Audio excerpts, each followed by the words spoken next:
Hello, gamers from around the world. This is Boxenberger, the video game enthusiast from Germany, with a special episode of the world of gaming. Because, it's game show season, and you can hear the excitement in my voice. I feel like my kids on Christmas Eve, because it's the time where we gamers get all these announcements, games, trailers, and more importantly, we can share that enthusiasm throughout the community. And I already see a lot of beautiful gamers here in chat. Welcome, everyone. Hope you're gonna enjoy this show because this is a special one. I have 15 different content creators dropping in and out to give their last minute predictions, because you guys, no, tomorrow is the big day, the Champions League finale, the Super Bowl of gaming, the Xbox and Bethesda Showcase. And that's why we won't talk about leaks or anything like that. We will talk about our predictions, our expectations, our hopes and wishes for the show.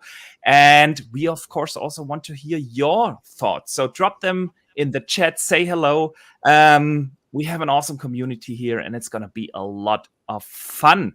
And I want to also welcome, of course, the first guests of the day. I want to start with Wandering Dutch because he's going to co-host this show with me. He will be staying for the entire show. Thank you so much, man, for taking the time. And welcome. Yes, thank you. Thank you. I'm looking forward to this. Much like yourself, it is going to be a huge day tomorrow, so I'm looking forward to seeing people's last-minute predictions and what they have going on. So let's get this fun on the road. Yeah, thank you, man, for taking the time. And I also want to welcome Mav from Fun Speculation. Thank you for joining us here today. Oh, man, a pleasure to be here. I'm super excited, dude. The hype level is immense right now. I can't wait to give some predictions and hear some more from everybody else in the community, man. It's this is a great time. It is. And it's a lot of fun. Oh, yeah, man. Thanks for joining. It's going to be awesome. And Madz, welcome also to you. Thank you for taking the time. Hey, thanks for the invite. It's going to be a fun show, that's for sure. Like, a lot of big names you've got going to have on this show. So some people actually know some of the very spicy leaks and that kind of stuff. So I'm sure we're going to have a fire show. But hey, I've got my predictions ready. So yeah, let's go. Okay. Thanks, guys. Thank you so much. We're going to have a lot of fun, but I want to do a little bit of housekeeping first. Of course, you guys know that if you enjoy this show, it would be appreciated if you hit the like and subscribe button, because that way you're not going to miss the other shows, special episodes of the World of Gaming that are coming this week. Of course, we are going to do a post show after the Xbox event ends here on this channel to discuss everything that was announced. What did we like? What didn't we like? And I will have the entire Green Pass Gaming crew for that on to co-host this show with me tomorrow after the Xbox event, and we will have a couple of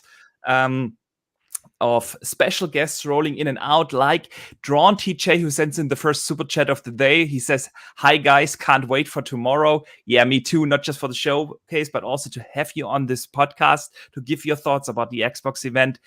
And we have the same on Tuesday after the extended showcase. So that's going to be awesome. And with all that excitement for gaming, it might be something that you want to consider, because I personally like to enhance my gaming experience, and that's why this show has a newly found sponsor with Play Vital. I wouldn't advertise them, honestly, if they wouldn't have quality products. They offer all kinds of stuff to customize your gaming experience, like different silicon cases for controllers. They have like rubber grips that you can attach to your controllers or to your thumbsticks, these little knobs to adjust the height, width, and grip of the sticks to your gaming needs. They have like LED bars that you can attach to the Xbox Series X stand, and all kinds of other stuff that might personalize your gaming experience. So if you are interested in that, head over to gamingcobra.com and get 10% off with the code Boxenberger. You can also use the link in the show description. Thank you, guys. That was it. And I want to get this show on the road because you're not here to hear about the sponsor of the show, although I do recommend them. But please tell us more. Dude, they sent me a bunch of stuff over, and I was truly surprised about the LED stripes. I'm not joking. I'm actually checking them out actually, see what they've got in store. Yeah, they fit really perfectly into the Xbox Series X stand, or they have one that you can attach to the fan inside the console, and then you have that glow. The same, they have the same for the PlayStation, of course. And they sent me over this awesome case for the Switch that looks like now like an NES console. So it's real good stuff. Definitely check that out. All right, guys, time for the big predictions. We have had so many prediction shows over the last week. Yeah, you have made your videos, your predictions, but I don't know about you. Me personally, my predictions changed over the last couple of days because you hear stuff from other creators, you hear stuff from the community. So this is the chance to give your final prediction about the two things: which game is going to open the show and which one is going to end the show. Madz, let's hear your thoughts. Which game is the first we're going to see? Okay, so let's start with a game that will end the show. I think that's going to be Starfield. Okay. And you think they end with Starfield? Yeah, I think they will, because at the end of the day, I'm sure they will have a bunch of cool games and that kind of stuff, but I think they will actually end with Starfield, because this is going to be really the biggest of them all at the end of the day. And there's been some actually it's kind of official now that it's going to be early 2023 title and stuff, so they may actually start the official marketing hype and the will for that game and stuff. As for the new game, well, this is going to be a pure speculation territory for me now. I think they may actually, because one of my predictions and many other people's predictions is that the Avowed is going to be there. So I hope they will actually start with Avowed, right? It would be actually imagine starting with an RPG and finishing with an RPG. So that would be cool. So so that's my prediction. And this is not that I know something. I just like my predictions. It's your gut feeling. I like it. Man, I said Avowed is probably my most anticipated Xbox game. I said that a year ago, actually. I just love Skyrim and Obsidian as a studio, and those two mixed together. I'm just a big fanboy of Obsidian, especially after the Outer Worlds and stuff, a game with a very limited budget, and they made such a good job with it. So I can't wait, to see what they're going to have in store as well. Yeah, true. Mav, what do you think? What are you gonna start with? Oh, I've been thinking a lot about how the show is going to be formatted. And I'm kind of on the same page with Madz about being sandwiched by those two games, because those are ones that we're all anticipating probably being sooner than later. You know what I mean? Mm-hmm. Now, the interesting thing is the release dates of those two, because originally Avowed had been rumored to first quarter of 2023. You know, so if now Starfield is first quarter 2023, what does that mean for Avowed? Because I don't think you sandwich those games on top of each other as far as release date goes. So I'm trying to think of which one would release first would be actually what I would end the show with, right? Mm-hmm. Because it's going to have the biggest impact as far as wow, coming really soon, guys. And I'm thinking that's probably Starfield. So I'm thinking Starfield would most likely end the show. I'm kind of with Madz there, and Avowed would begin the show. Now, I would throw a wrinkle in here. If you want to start off with a huge surprise on a game that could be releasing sooner than later, you could start the show with something like a Wolfenstein 3. Ooh, and just start it off with a lot of hype, and then throw it out in the middle somewhere, right? Yeah. Because Wolfenstein 3 would be you could have this loud music and stuff, just like have BJ Blazkowicz like show on the screen real quick, and then a bunch of bullets flying everywhere, and just chaotic energy, just chaotic energy to start it off and get people's blood flowing right away. Dude, so that would be a really exciting way. That's what I actually want to happen, but that's not necessarily what I think will happen. So. Man, but that would be something different, because usually these shows start with something big we already know about. If you think about the previous shows, last year they opened also with Starfield, but we knew that this game exists, and Wolfenstein as an opener would be dope. Yeah, Dutch, what do you think? Is this a chance? I think so. I think it'll be.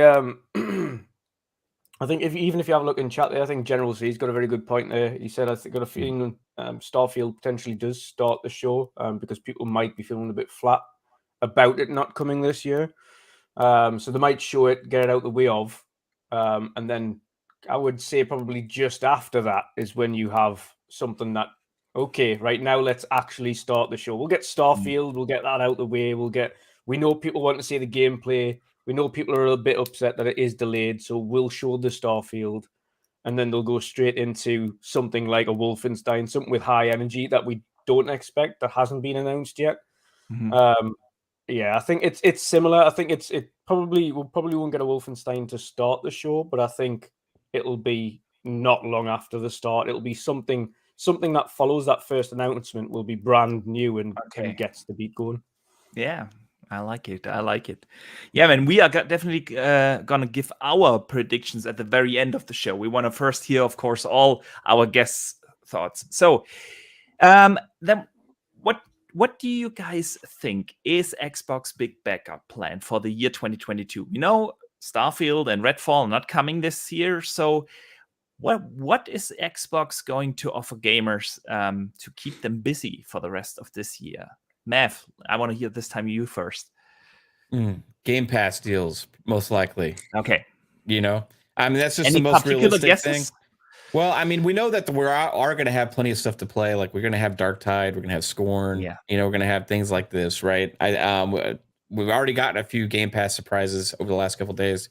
So, as far as a big surprise, I would love to see like Gotham Knights, get Game Pass announcement. However, I don't think that would happen at the show, because they would wait until like 2 or 3 weeks before release. You know what I mean? Yeah. So I'm trying to think of what could be announced at this showcase. And I don't think we're going to get any big third-party Game Pass announcements here. Although I do think that's what they could potentially have in store for us to help offset, the season. I was hanging my hat on Forza Motorsport, but it sounds like with rumors right now that is spring of 2023. Which is fine, completely fine. So I'm going to just shoot for the moon again and say, even though I said earlier that Starfield would be the most likely for earlier release, just on the off chance that Obsidian had Avowed ready, and they originally had planned for first quarter, just maybe, and Pong has put this into my head too many times to where I'm starting to believe it now. That just maybe they had it ready enough to be able to move into that slot, and they were only going to release in the first quarter of 2023, but to get away from Starfield, right? Mm-hmm. And maybe with Starfield's delay, they could just slot Avowed in there. Now, that may sound crazy. However, if any developer would be capable of pulling that off, it would be Obsidian, in my opinion. I agree there. They're used to working on short timelines, right? Oh, yeah. So they have more freedom now. We'll see that maybe the game has a huge scope, but I would hope that we have something big as a surprise for 2022. That's like, I really, really, really hope so. But I'm losing a little bit of faith in it, to be honest with you. I mean, it would be awesome. It would be awesome to have Avowed this year. Madz, what do you think? What's the backup plan? How to get on a safe 2022? Well, Mav said that there's a rumor that actually comes from Tom Anderson. I think that's his name. So he kind of he knows stuff. That Forza Motorsport may be actually 2023 title. So I actually was very disappointed when I heard that, because I I was pretty much sure that this game is going to be a 2022 game, but who knows? Maybe things change because you actually guys raised a good point that maybe they will actually move things around a little bit because now they have to, right? Maybe previously some plans they had were like, okay, so we're going to get Starfield, we're going to get Redfall, and so other games better not be around this time of the year, right? So maybe now like Forza maybe move. Like Turn 10 is kind of known for actually delivering on the schedule and that kind of stuff. Yeah. So maybe they will be able to actually deliver that still this year. Same with Avowed. I know it's Mr. Matty Plays actually started this rumor, right? Because he was like, "Oh, I want Avowed, and I will, it has to happen." So, if Forza and Avowed were to be released, that would be actually a great stuff. But don't forget about Stalker 2. I mean, we still don't know what's going to happen with this game because obviously with all the stuff that is actually happening in Ukraine right now, so we don't know. The game still is scheduled for like beginning of December. Yeah, but is it realistic? We don't know. So if they dropped at least 2 of these 3 games, it's not going to be that bad because there's still Scorn, there's still Warhammer 40k Darktide, but I think they need to 22 as well. Yeah, exactly. True. Yeah. So I think they need to deliver at least one big game still this year. So, but which one of them, I don't know. So, but I think there's going to be at least one big game. And don't forget about the Project Pentiment, so that the Outer World game. Yeah. So that George Sawyer game. But this is going to be rather niche game because it's supposed to be like this Disco Elysium. Yeah, kind of game. So it's not for everyone, of course. But there's going to be a lot of games. But at least one big game, I think they will deliver. About Stalker 2, it's great that you bring that up because I said that on a different show a couple of days ago. If I were Phil and I knew that this game was supposed to come out in April and then it was moved to December to give that game 6 months of extra time in the oven, I would send in one of my squads to help finish that game. Give them dozens of play testers, bug fixers. Help them out. Because that would be a game that definitely would save the holidays. Awesome, man. I like it. Very quickly, guys, I want to read a couple of super chats because they are complimenting you guys. Amazing panel, says Outbreak Podcast with a $2 super. Mav Dutch, Boxer Bear, and Madz. Yeah, absolutely. Thank you. And Dave Ramos says, great guests, great host, good times ahead. Definitely good times ahead and definitely great. Ooh, very good. I don't know about that host. We will see about that at the end. Hey, I just bought additional SSD to store all these great games on the hard drive. So great game. That's the spirit. Did you get the 2 terabyte? No, I actually upgraded my laptop actually because. Okay. Yeah, nice. Parksy sends in £2 and says, a tasty starter ready for tomorrow's main course. Thank you, man. We hope that it's gonna be enjoyable for you guys. So yeah, throw in a couple of other predictions. What games do you expect to appear at the show, Mav? Ooh, I haven't seen any leaks. I've been trying to be away from the Twitter as much as possible, so I don't know what's out there. But I will say I expect. I'll name a couple games, but I want to say I expect there to be a pretty strong third-party showing here with EA and Ubisoft because they've been radio silent up to this point, and they don't have their own individual shows that are announced, and there's nothing left for them to showcase except for here at this show. So I wouldn't be surprised if we don't see something from EA, maybe one big game, and then maybe 1 or 2 from Ubisoft to go along with the Ubisoft Classics announcement that they had already made in the statement with PlayStation Plus because their service is launching tomorrow. So I expect some kind of acknowledgement of that, either at this show or at the 14th show. And then also kind of maybe we'll see at some point over the next few days an actual announcement of pricing and stuff for the Ubisoft Plus going into Xbox and PlayStation as well. So I wouldn't be surprised if we see something from those guys. So yeah, would make sense. As far as other things I think we could see, I think we'll see potentially Contraband and find out exactly what that game's going to look like. That was one that had been rumored that is going to be a sooner type game as far as instead of like a 2025, 2024 situation. So then I would expect to see Josh Sawyer's game. Yeah, he's been making teases, with the little fingernails on Twitter, saying he's getting ready. I expect to see Machine Games also in some form or fashion here. I don't know 100% which game. I laid out how I wanted to start the show earlier, but Machine Games, I believe, is going to be there. They said on Twitter that they're excited for the show and all that kind of stuff. Not on Twitter, but on LinkedIn. So I expect them to make an appearance. Now, as far as other than that, Forza is going to be there. You can count on that. The DLC for 5, I don't know if they're going to premiere that at this show or at the second showing. The extended showcase. Yeah, the Hot Wheels stuff that was leaked or rumored. But other than that, man, there's so many different things that can happen.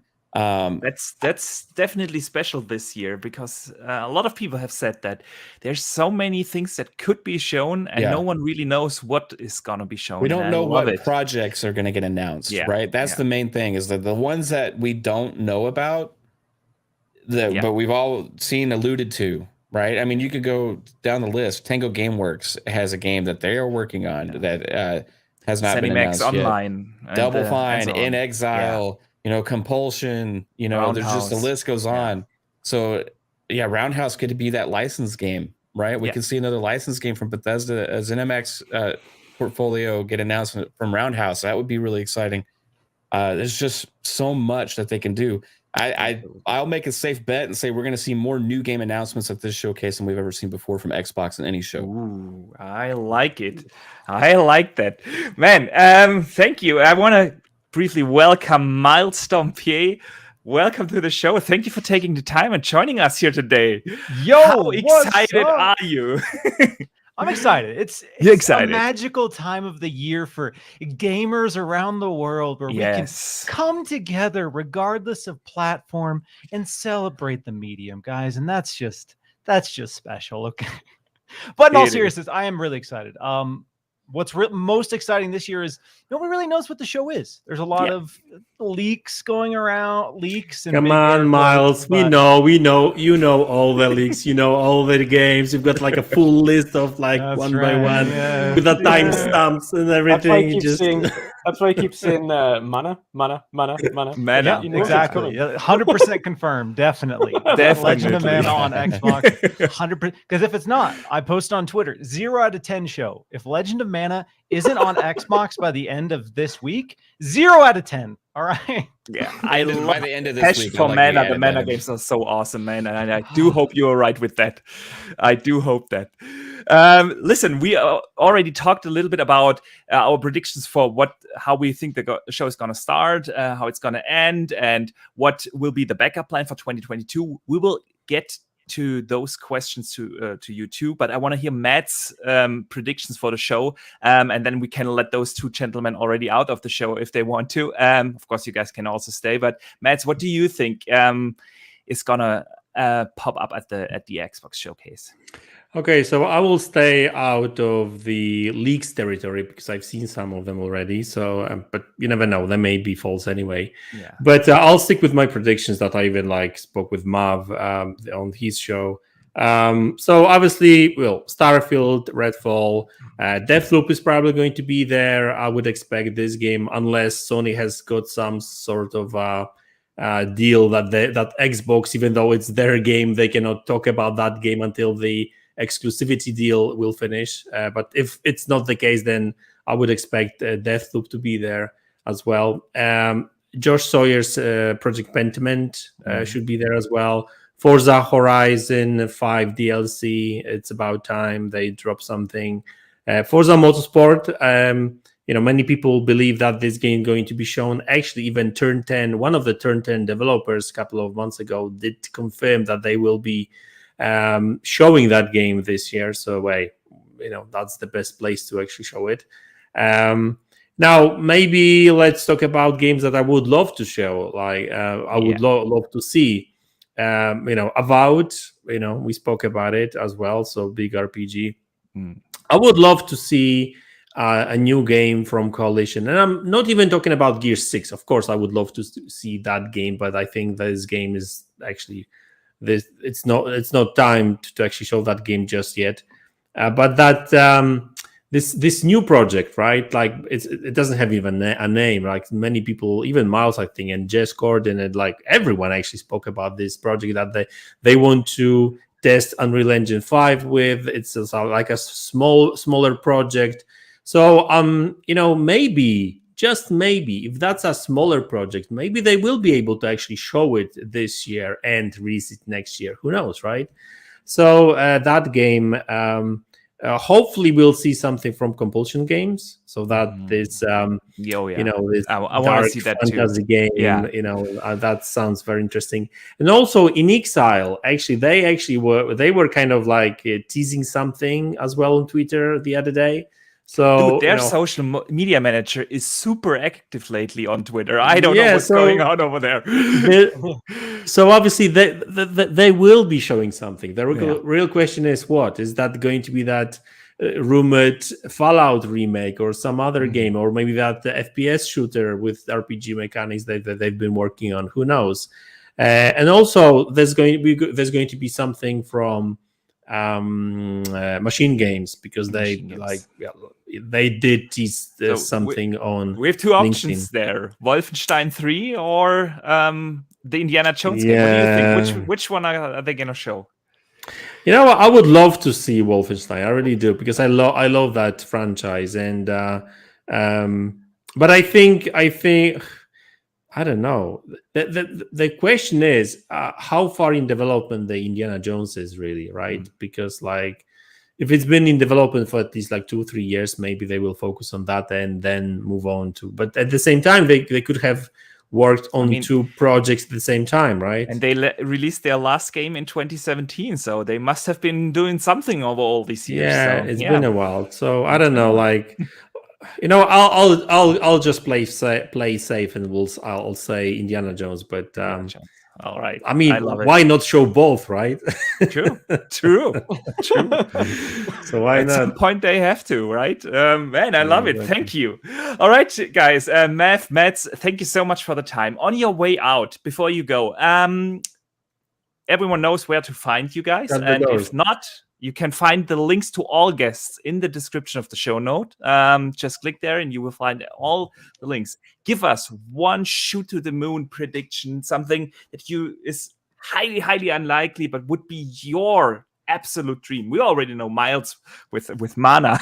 But Math, thank you for taking the time. What is your shoot to the moon prediction? Well, I've had a couple of games that I've always wanted to be rebooted and come back out. One of those has already been announced, and that was Splinter Cell.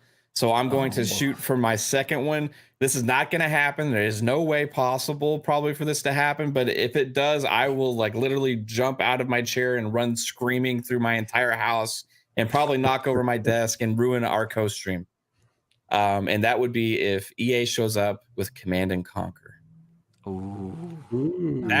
It's been too long, man. They can't kill one of the father of RTS. I mean, come on. I mean, that's not outside the realms of possibility. It could happen. I'm just saying, like, it's not very likely because we know the limit, right? Yeah, I would. If they showed that and said it's coming to, the reason I don't think it's as likely is because it's an Xbox show and it's mainly PC first franchise, right? But I think at some point that's got to come back. And with Xbox's Play Anywhere initiative, with the PC, with mobile, with bringing new games to console, with their partnership with EA, getting EA Play on Xbox, all these different things, just maybe they see that as an opportunity to bring back that franchise and get it on across a lot of different devices and to a lot of different people.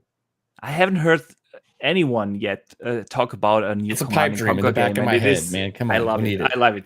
Matt, thank you so much for taking the time. You can hang around, of course, if you want, but I know you got something else going on, so thanks.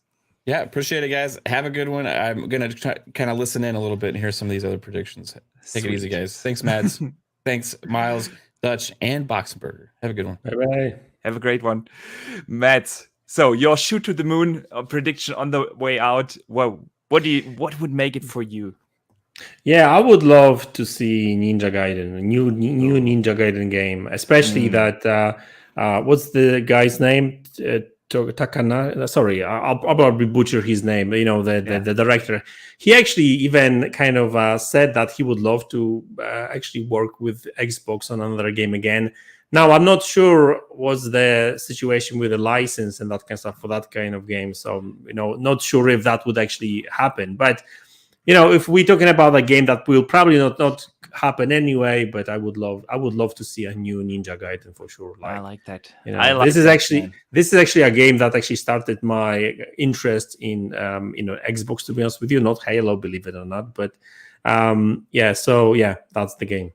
Awesome. So guys, thanks again for joining. The invite. Have fun, guys, and take care.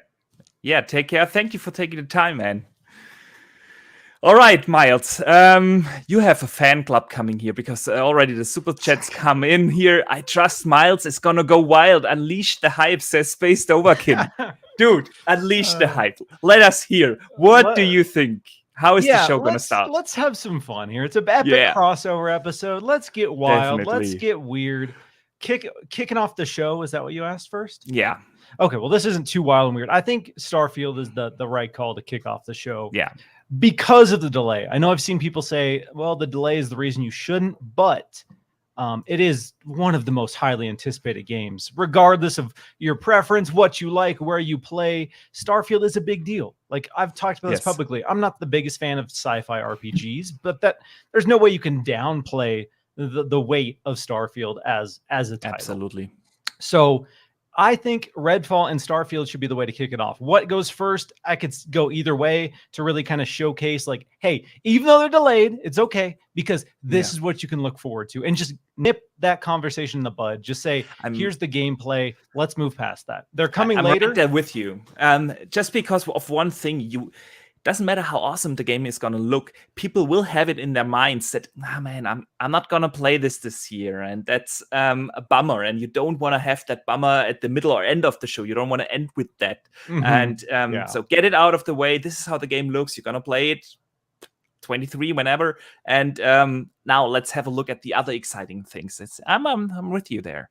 And let me briefly welcome Pong Soul, brother. We get to you in a second. No worries. Great to be here. Great to see Miles and Wandering Dutch too. Yeah. Okay, Miles. And how are they going to end this? Yeah, just to circle back on the beginning real quick. I think an interesting thing they could do is kick off with a trailer for Redfall, right? Or gameplay trailer for Redfall right out of the gate. Bring out Todd Howard, shirtless Todd Howard, just like The Rock, post-workout, all sweaty, ready to go. He's amped up about Starfield, and he says, boom, here's an 8-minute walkthrough of Starfield gameplay. And then that sets the tone of the show. This show is going to be gameplay centric. It's going to be sexy. It's going to be steamy. So get excited, strap in. To end it, how I want them to end it, I want to see Compulsion's game.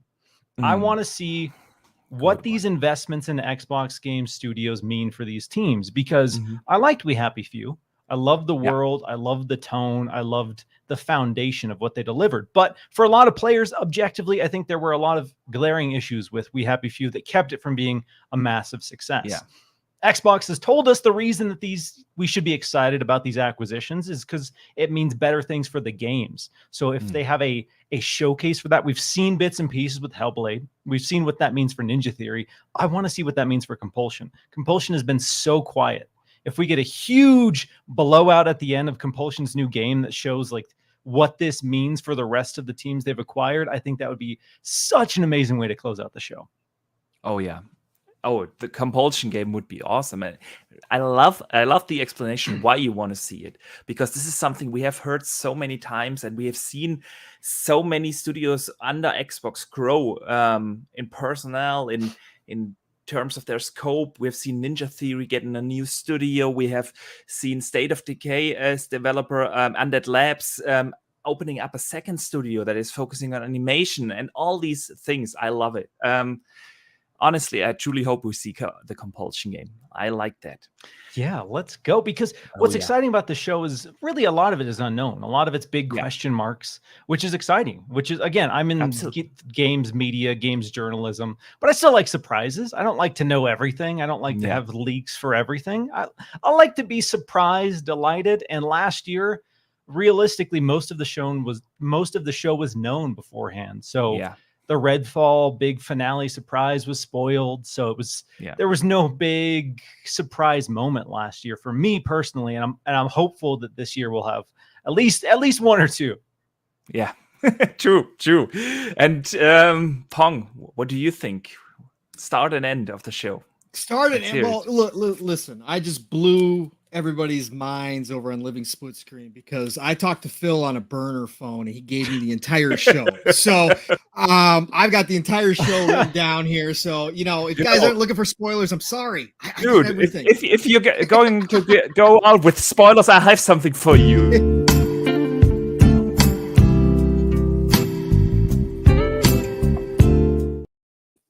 I got a movie timeout. Jeez, it's a neutral timeout. I can hand that out to everyone. it's not my fault that I know everything. I'm sorry, guys. Listen. Okay, so we're doing opening and outro. Okay, all right. So with this, I've gone back and forth with this, like Miles. With do you lead with Starfield or do you not lead with Starfield? What do you do, to create that energy? I'm the opposite. I think that you lead with something new, and I think that you cleanse, you give us a palate cleanser up front because we already have the bad news out of the way, and I think that I think that you don't want to start with that news reminding everybody. I'd rather have us so built up that we kind of are okay at the end. And again, this might be my personal, because I still cry myself to sleep at night that I don't have Starfield this year, so this might be my own personal bias coming in. Because I would rather not see Starfield at all this show, and I know nobody wants to hear that, but I would rather them not just push it off until they're ready.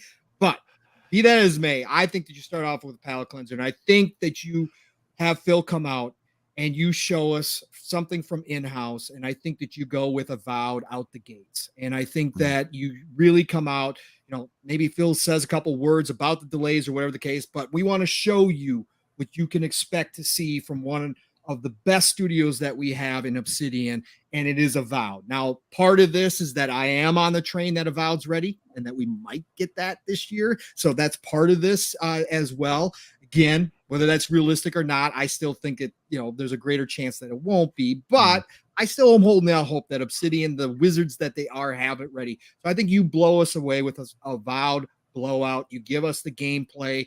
Supposed to look gorgeous from all, Jez has talked about it, that, looks like Outer Worlds, except Skyrim, right? So I want to see this game. And I think that would be a great way to start and just kind of let everybody just settle into the show and be like, all right, now we're getting the good stuff right out the gates. We're doing this. Let's do this. So Avowed up front. And I think that's the way I would go with it. And then from there to end the show, it will be a two-parter for me a little bit here, because I think you do end the show with Todd coming out and then giving us the Starfield gameplay. But then I think that once that, you get that out of the way, you show us why we've got all this excitement, why the hype was real, all those people, the naysayers that were like, you guys don't know nothing, you haven't seen anything, how are you hyped? I think Todd blows us all away with that. And then he goes, but I got one more thing for you. And he goes, we got another great team.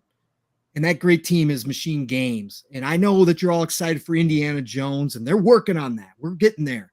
They've been working on something else this entire time. And then, of course, we're going to end this trilogy, right? Wolfenstein 3, and that's coming out fall 2022. And I think then they go in and show Wolfenstein. And I think that would just be the way to end the show. People get something for 2022. It would be so pretty. Yeah, that would be a high note. And that brings me to my next question, Miles. What's the backup plan for Xbox? for 2022 now that Starfield and Redfall are not What's coming. the backup plan? I am in the camp that we will not have a banger on the caliber of Starfield in 2022. Unfortunately, I just don't see it in the cards as much as it would be rad to have Avowed. I don't think we're getting Avowed. I don't think we're getting a surprise Wolfenstein 3. I think we are going to get, there's a potential for stuff like Project Pentiment. There's a potential for, more than a potential. I think the Forza Horizon DLC will be a big thing first party wise that comes out. But yes, in terms of the rest of this year, I think Xbox's backup plan per se is going to be Xbox Game Pass. They're going to give you that nice, juicy, beautiful calendar of all of the Game Pass titles that you can play. We already know stuff like Scorn, Plague Tale, Atomic Heart.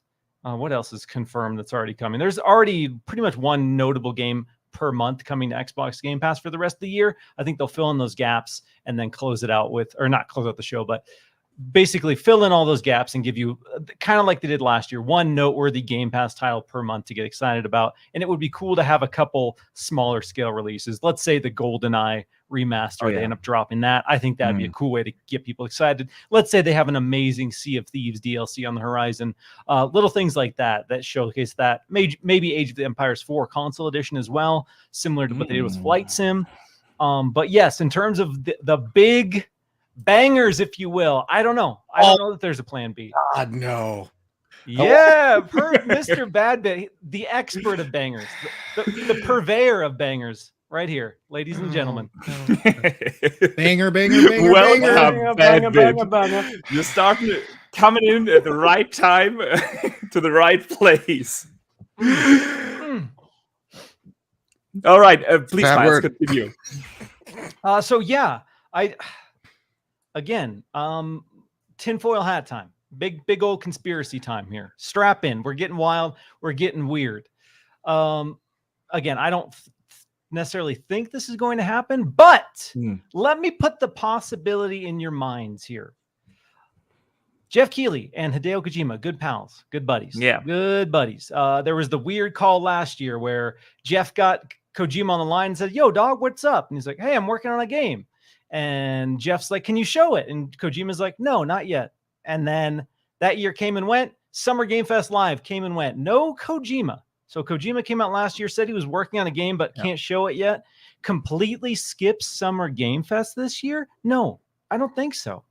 I don't think he's skipping Summer Game Fest this year. And I think we're going to see Hideo Kojima at the Xbox show. And I think Hideo Kojima is going to finally unveil that long-rumored Xbox project that he's been working on. If you've seen the leaks, I don't. Are we trying to avoid leaks for viewers here on this show? Yeah, we try to avoid them. So I won't dive into the specifics there, but there's been some leaks that point to an interesting project. And then if you go, again, strapping that tinfoil hat on even tighter, if you go on Hideo Kojima's timeline, he's got his nonsense, he's got a lot of wild tweets, but then he's got his, "Hey, I'm a director. I'm a cool director guy. Here's my director chair. Here's what I'm working on something." He's been doing that for a while. And then there's one that a lot of people have fixated on because there's this very specifically positioned clock hanging on the wall with the time. And people are like, does that mean anything? Does that mean nothing? I don't know. But the clock says 10:19. So imagine a world, if you will, where Hideo Kojima comes out on the Xbox stage, announces an Xbox exclusive horror game, and says it's coming October 19th, 2022. Ooh. Will it happen? I don't know. I doubt it, but that's the energy I'm trying to cultivate right now. All right. The internet would break. Surprise Kojima game. I love it.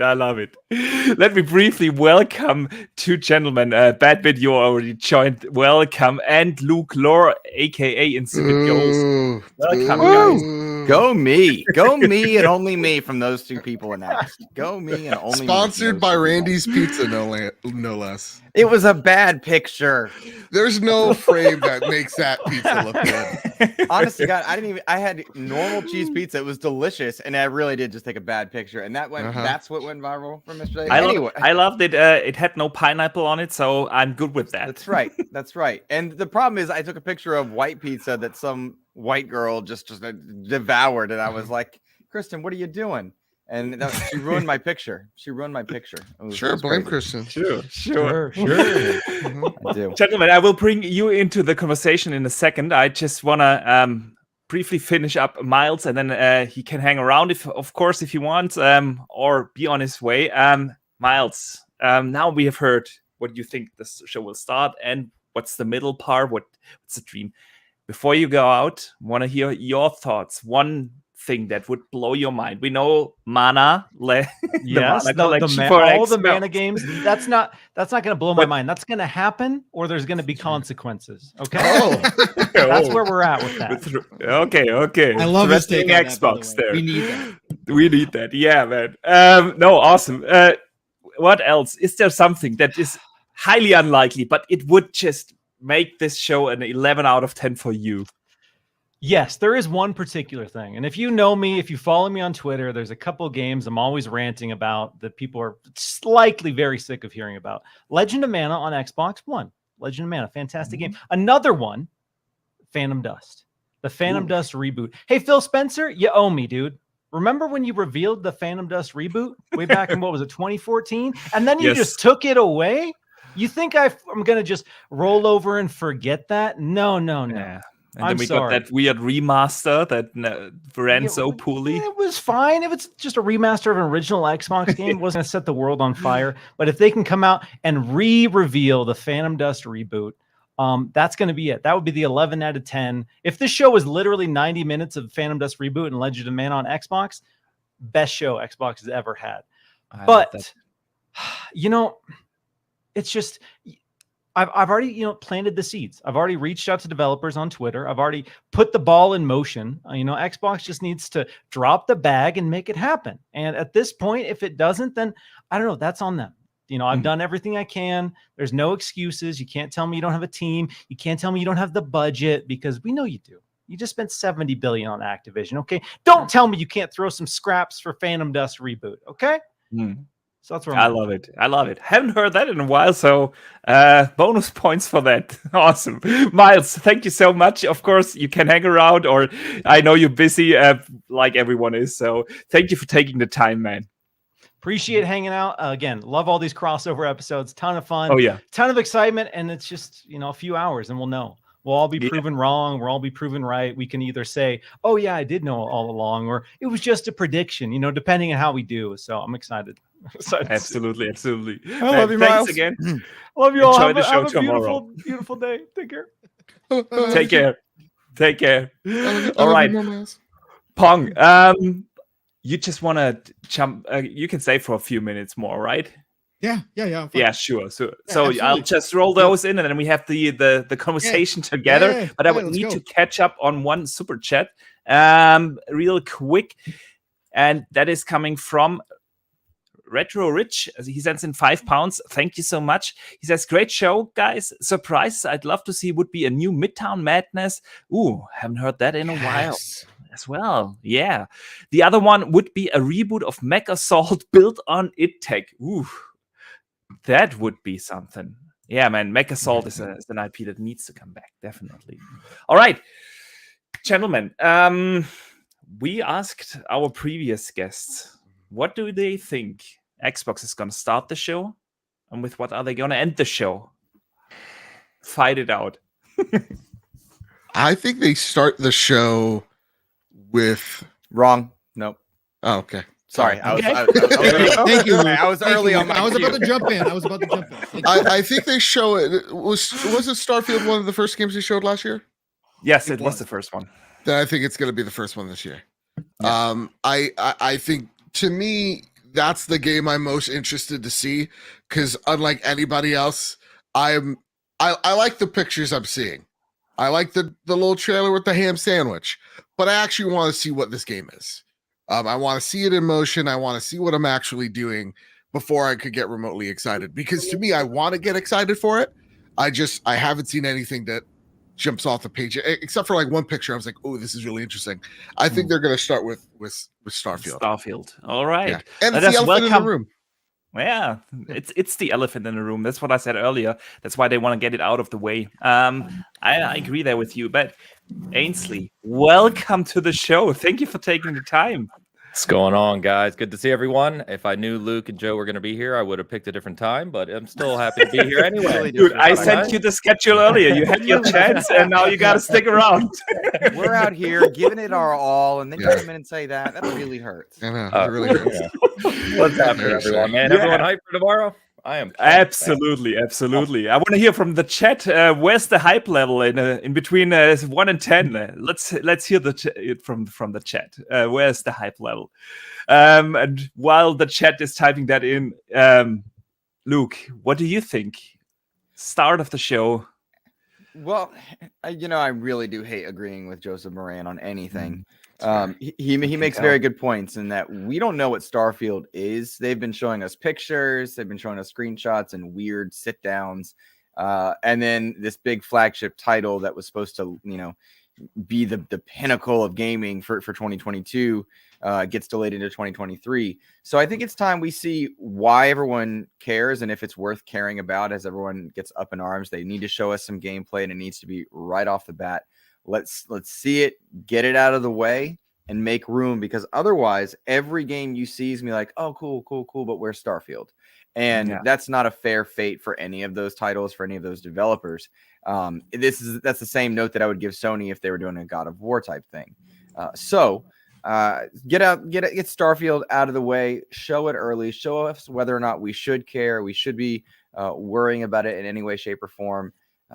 That to me is a good start of the show, and maybe throw a new release date down there. Yeah, two, that 3, would be cool. 23 kind of thing. Yeah, that would be cool. Give us the date when we can finally then really play that game. I love that. Ainsley, what do you think?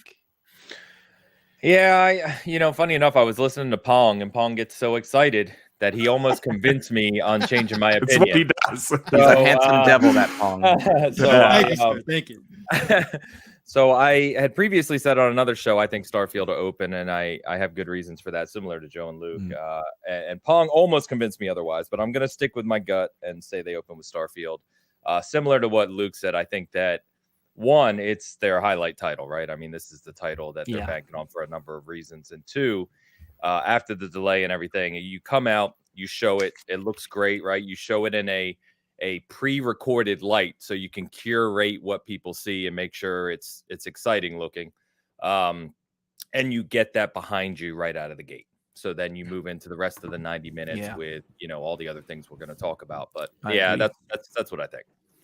And I think a lot of people agree here, because I put out a poll in the chat, and we have already over 200 people voting in that poll, and 54% say, Starfield is going to start the show. Only 12% think it's going to end the show, and 34% say it's somewhere in the middle of the show. So, I keep that poll open for a bit. We have 240 live viewers, which is, I think, is a record for my show. Nice. Thank you, guys. Appreciate that. And it's got to be because of you. So again, thanks everyone for joining us here today. It's so cool that so many people from the community come onto this show. And if you enjoy the show, I would appreciate you guys hitting the likes button. And of course, the subscribe button if you don't want to miss the games, the shows and videos that are coming over the next weeks. It's going to be awesome. And there is our next guest already rolling in, and that's Mo from the Backlog Chronicles. Welcome to the show. How you doing, man? What's up, everybody? How you guys doing? I love you so much, Mo. Hi, Dad. I missed you. What's up, guys? Thanks for having me on, man. This is and it's awesome. Fun. It's been way too long since we've been on a show together, so... This is actually the first time I see your face. Right? I swear to God, I'm not kidding with you. Oh God! So, well, nice to meet you, good sir. Good to see you, Paul. Let us hear your thoughts. Everybody. We are in the discussion of how the show is going to start. What do you think? Look, man, I'm going to keep it simple for you. Everybody's trying to guess, I mean, I love it. I think it's fun, but I'm honestly excited for what they're going to show, because I know that they have to show, I mean, as obvious as that sounds, That's pretty much where I am. I think anything that they reveal tomorrow, any big reveals is going to be, they're really going to play into that element of surprise. And that's what I'm hoping for. And I think that's what they're going to do. Everybody's flying around with banjo and whatever, all that stuff. If it comes, that's great. If whatever they do show that we don't know of, I'm just going to be excited for it, man. Honestly, I swear to God. I wish I had for you a specific answer in terms of what I would wish they would show, but I think any gameplay that they show for any of the games that we're waiting for, obviously Starfield, Redfall, I think Fable would be cool if that ends up showing up. If they announce Wolfenstein 3, I'll lose my freaking shit. I'm not gonna lie to you. Something like that. Anything that we're not expecting that does come would be a great surprise for me. I'm hoping they show Halo campaign DLC or Halo, something new to the story because, I'm a Halo whore. I don't think that we see Halo at this show. I think they will move anything Halo related into the extended showcase on Tuesday. Agree. So, you want to get Halo out of the way. You don't want Halo there occupying mindset, given that its frustrating reception. Even though I love the game, it had a frustrating reception, and it's headlined multiple E3s at this point. Time to let all the new stuff you've got be the focus point and still spotlight it at your showcase extended, where you talk about Project Tatanka or campaign DLC. Hey guys, or anything else. We're being way too friendly, and I'm here just to say it. That extended showcase is stupid. It's so dumb, dude. Why? Well, why? What? Just do a treehouse. Joe, it doesn't Sony have anything. Come on. Come on, the more we have, the better. I think they'll split it. Luke, personally, I do think they'll split it. I think maybe they'll show campaign DLC at the show, and then they'll do the multiplayer stuff at the extended showcase. The extended showcase. At least that's that's what I think. If it's good, yes, but it all depends on if it's good. Joe's just over here because mad that Xbox has 2 showcases, PlayStation has 0, and Joe, come on, bro. PlayStation is dead. We've all that's true. We don't need to just be like, hey, we got more Starfield after the show, and then they're like, oh, that's great. You don't need to show me the same show, but then the Zack Snyder cut that adds 40 minutes of some weird blonde lady singing. We don't need it. Well, the state of play that they had was really nice because it showed me a bunch of Xbox games. That was really cool. So I don't care about the whatever. You think I care? I don't. I just think it's Foxenberger right now is realizing something that he made this here. Guys, stop it. We need order in here. All right. We use this as a segue into what the middle part. We covered how we start the show part. Pong, what do you think? Drop some names, games. What do you expect is gonna appear at the show? Well, again, for anybody who doesn't know, I talked to Phil on the burner phone, so I've got the entire show. So I don't know what part is the actual middle here, but we're gonna go. I think the middle part is going to be for the third party stuff. I think a lot of the Game Pass announcements will be there. I think the East is going to be heavily represented in this show. I think all the work that Phil and Sarah have been doing over there is kind of, we're seeing the beginnings of it all starting to bloom right now. And I think the showcase, they're going to come forward and have a lot more for us. So I think expect a lot of that Eastern flavor coming into Game Pass, whether it is a Final Fantasy VII remake, whether it is Persona 5 Royale, Nier Replicant, Judgment and Lost Judgment are both due in at some point because Sega had such success with the Yakuza series. I imagine those are ready to come. So stuff like that, I definitely expect. We might see something from some of their partners that we already know about. Maybe that's when you see a Contraband show up and we get some gameplay from Contraband at that point. Maybe IO shows up and actually gives us a name for Project Dragon at that point. But that's what I'm expecting for the middle still of the bet show. that this game has nothing to do with dragons. You're still betting on. I know, Boxenberger. But yeah, the middle of the show, I expect to be a lot of that highlight reel stuff and a lot of the Game Pass. Like everything's Game Pass. We know that. They're going to come out in the beginning just like they did last year and say everything but 2 games is going to be Game Pass. They're going to do that again, but I expect them to kind of highlight all those deals that they're making. Part of the show. Okay, Luke, drop some names. What do you expect in the middle part of the show? Well, the first thing they do is they trot a guy in a banjo outfit onto the middle of the stage. Careful, and he's feeling good. But does Usher join them? What's that? Does who? Does Usher join them too later? I mean, maybe, but he is the guy in the banjo outfit. Immediately, Phil Spencer walks up behind the kid in the banjo outfit, roundhouse kicks him in the back of the head, knocks him off the stage, and says, "Get real, not happening. Crackdown 4, baby, all day, bringing it to the show in development." I love it. Luke Lohr, this one's for you. And then he said, "And I got another present for you. Recore 2's on its way. You're gonna have a good time. We're gonna have a good time. So good, it's getting a sequel, something Bloodborne could never do. We're all having some fun." I'd rather see Rise Son of Rome 2, or at least the sequel or whatever the hell it Whoa, is. you're skipping ahead. That's how you end the show. That's Rise how you Son of end Rome. the show. Yeah. No, my real talk. I think that when I looked at the Xbox catalog, I was able to off the top of my head write down 13 games that they've announced that they have not shown anything for just yet. And they've got, I think, 5 live service games when I made my list. And in that, they need to show off some of that stuff that's coming out. It's time to see a bit of Avowed. It's time to see a bit of Fable, Project Mara. Where's that? I don't think you see Hellblade. Real talk, I think you see Hellblade 2, but it would be smart if they keep giving that to Jeff Keighley. Yeah, I don't think so. We see Hellblade 2. They've shown a lot of that game already. I think they will do. Have they though? It's gonna be in a montage. Have they really shown a lot of it? No, though? I don't think they have. I don't think they have. 8 minutes straight at the Game Awards. So if I could give timeouts, I don't think it's enough time. But I really don't think they've shown enough. I mean, I think we get a release date at least for the game. Yeah, maybe later this year. That would be awesome. And I think you think it's this far in development? Oh yeah. Oh yeah. I mean, they bought them 4 years ago, right? It's been 4 years, and I'd assume that they were already working on it from before. Yeah. You know, so that would be freaking fantastic if they were able to release it this year. It would. Yeah. Yeah, that's why, for me, less is more. Show me less games if it means I see more gameplay. That's my thing. And that's why they got that extended showcase, dude.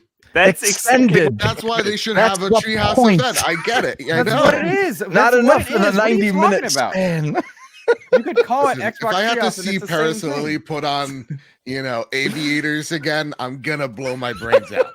All right. If I get those shenanigans, here's how we made a tribute, Shay. Isn't this fun, you guys? It's nobody wants to see that. Give me just I love the extended showcase. You try to build a trebuchet in your backyard, Pong? I thought about it after watching that. Did you buy leeches to cure?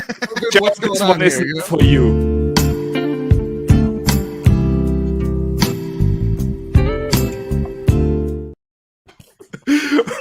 Ainsley. I love these. It's so good. Give us something. All right. First, you need to send me that because I need to use that on Joe. Several times a week. I will send it to you. Middle of the show, right? So I'll get us back on track. I don't know what Joe's talking about. We're gonna see. This is where you're gonna see a lot of new projects you haven't seen before. So you're gonna see In Exile's new project, one of their new projects. Yeah, you're gonna see Forza Motorsport in the middle of the show, looking like it sounded like spring, sadly, for that now. Instead of this fall. I think you do see Compulsion's project. I should say I hope we do see Compulsion's project. That's one I've been hopeful for a long time now, and it's been a long time. So it's time. I realize we just had Miles on, and he brought up a great point because he said Compulsion is that studio where Xbox can really show off what they can do with a little bit of money and caretaking of Microsoft. They bought that studio 100%. Very small. They build it up, and now they are able to release hopefully a quality game. And that's Compulsion is something. Definitely. Yeah, I think in Excel is the same way, right? Like we know they're working on 3 projects, and they've always been a fantastic studio, but they've been a fantastic studio that needed more support. And I think that's what you see in the middle there. You see those types of projects. I'm going to say it out loud because I don't know if I'll get another chance, and I have to say it on every show I'm on for this week. Is we're going to see Banjo at some point and a tease. I'm willing it into existence, and I will continue. I think you're right though, bud. I think you are going to get it. We'll see. And I honestly believe that I guess one of the bigger ones I think is that they're going to start to tiptoe into the Activision Blizzard deal and have Diablo 4 on their stage. Oh yeah. To talk a little bit about it. Diablo, I don't know.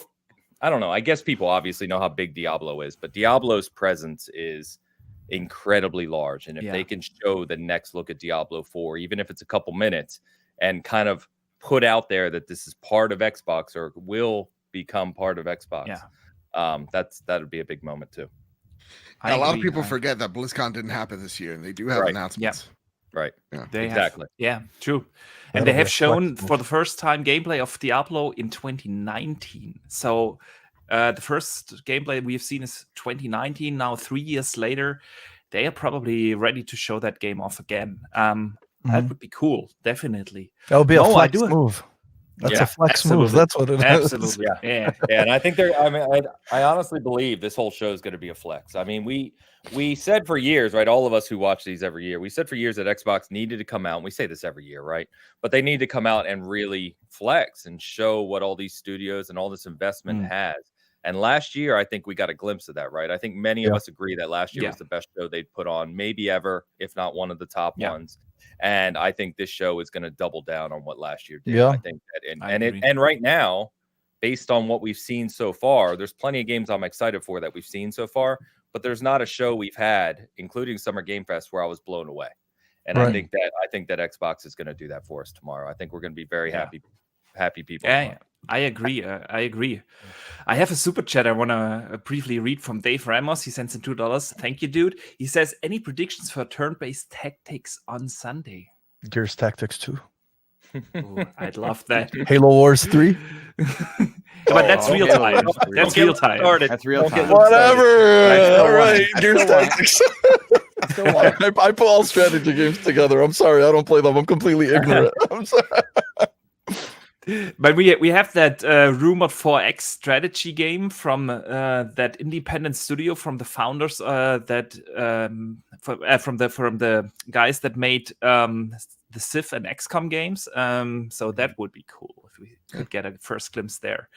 Mo, but I want to ask you something. Yes, sir. What do you think is the backup plan for Microsoft this year? They will obviously have to tell us something. Okay, how do they fill that gap, that void that was left behind by Starfield and Redfall? And what's their backup plan?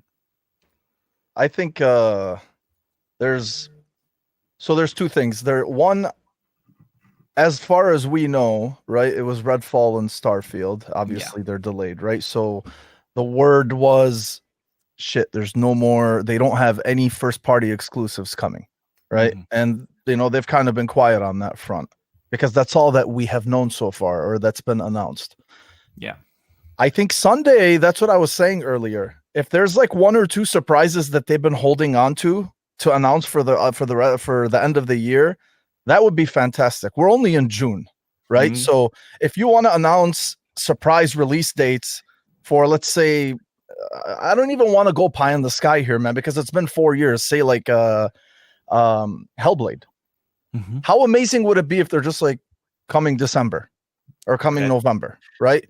I think it would be appropriate. It would be unexpected, and I think it would be appropriate for them to do it at the end of this year, especially because we're in June. So I do think there's going to be maybe one or two surprises that they will probably drop that we didn't know about for the end of the year, right?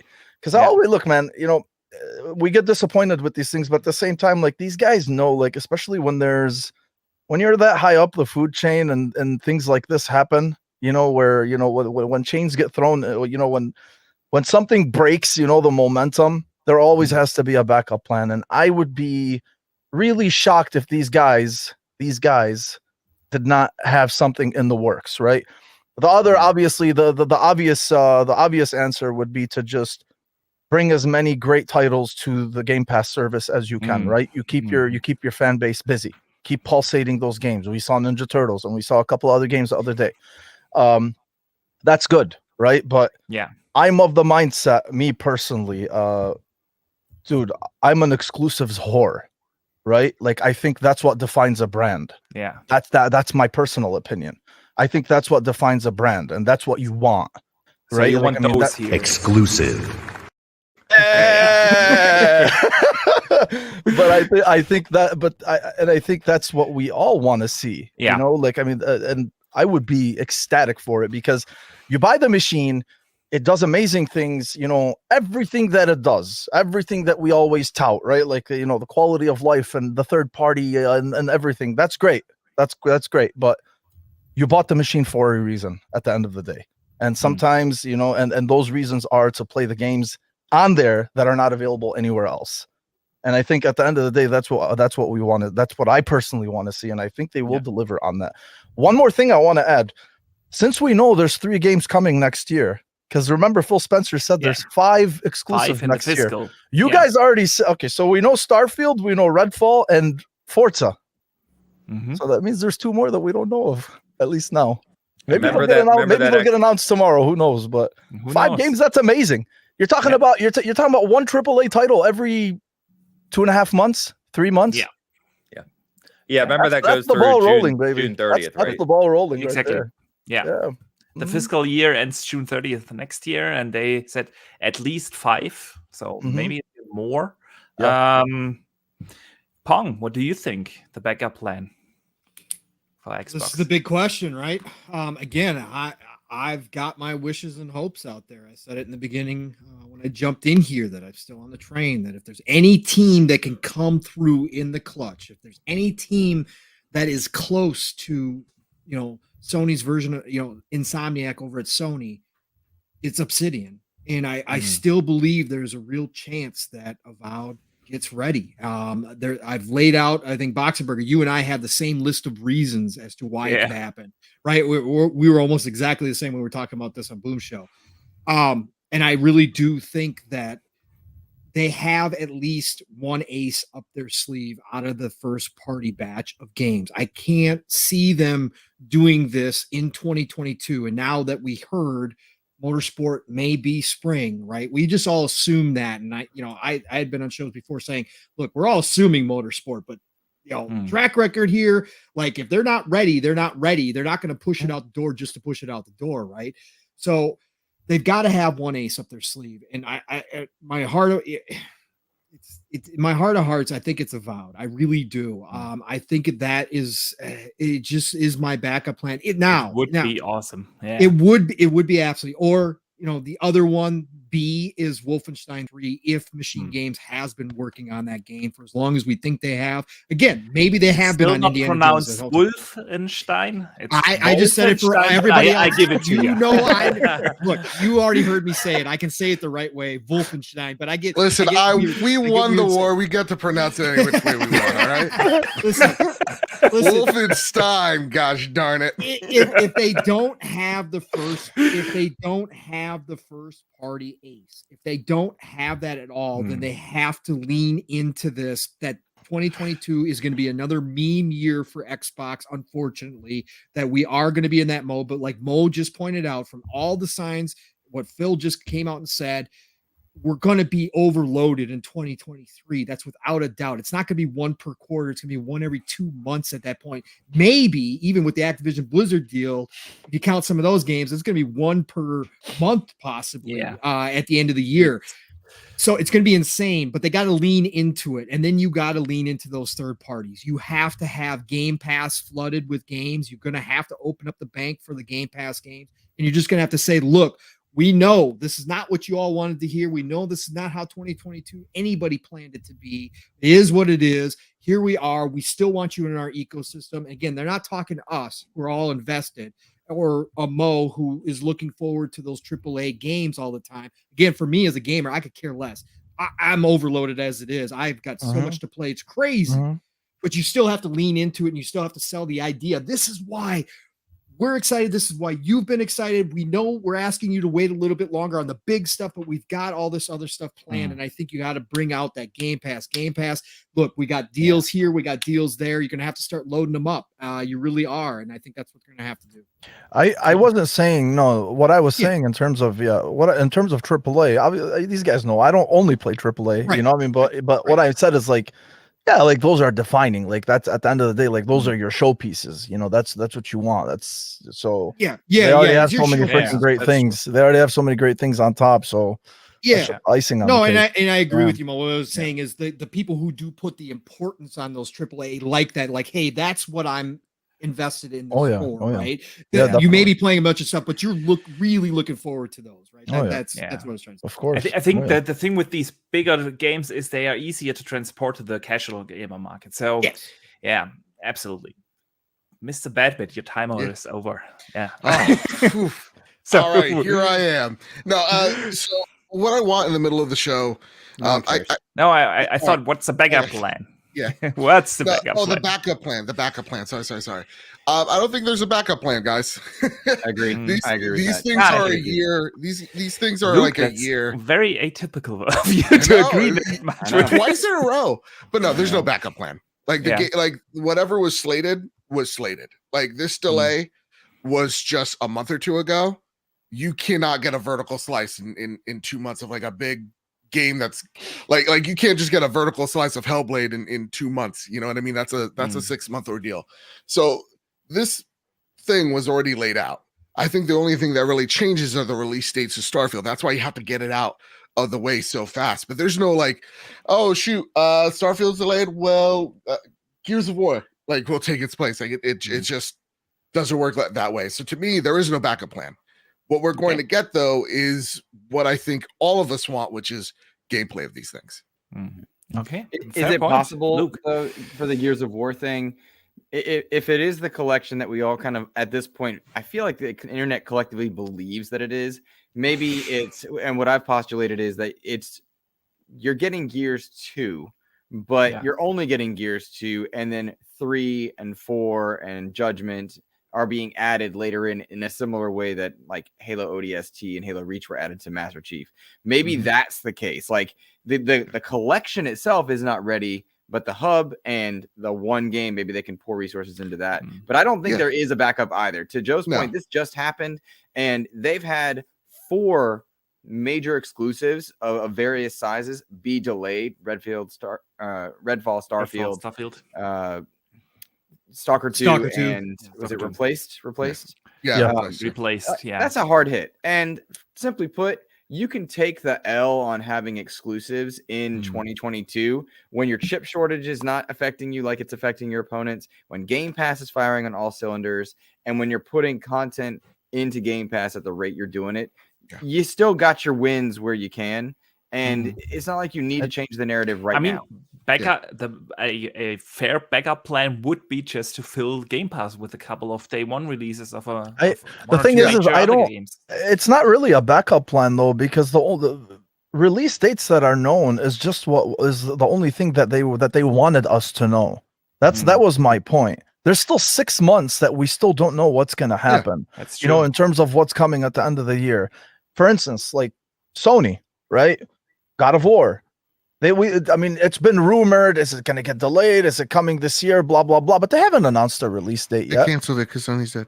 Yeah, because Sony's dead anyway. They're just going to sell off the IP. Yeah. But that's what I'm saying. Like, I mean, I think there will be a couple of surprises that we just weren't privy to, you know, in terms of release dates. I don't think they're going to do that shit again, like Starfield, where you just announce the release dates ahead, 1 year ahead. I don't think anyone should do that.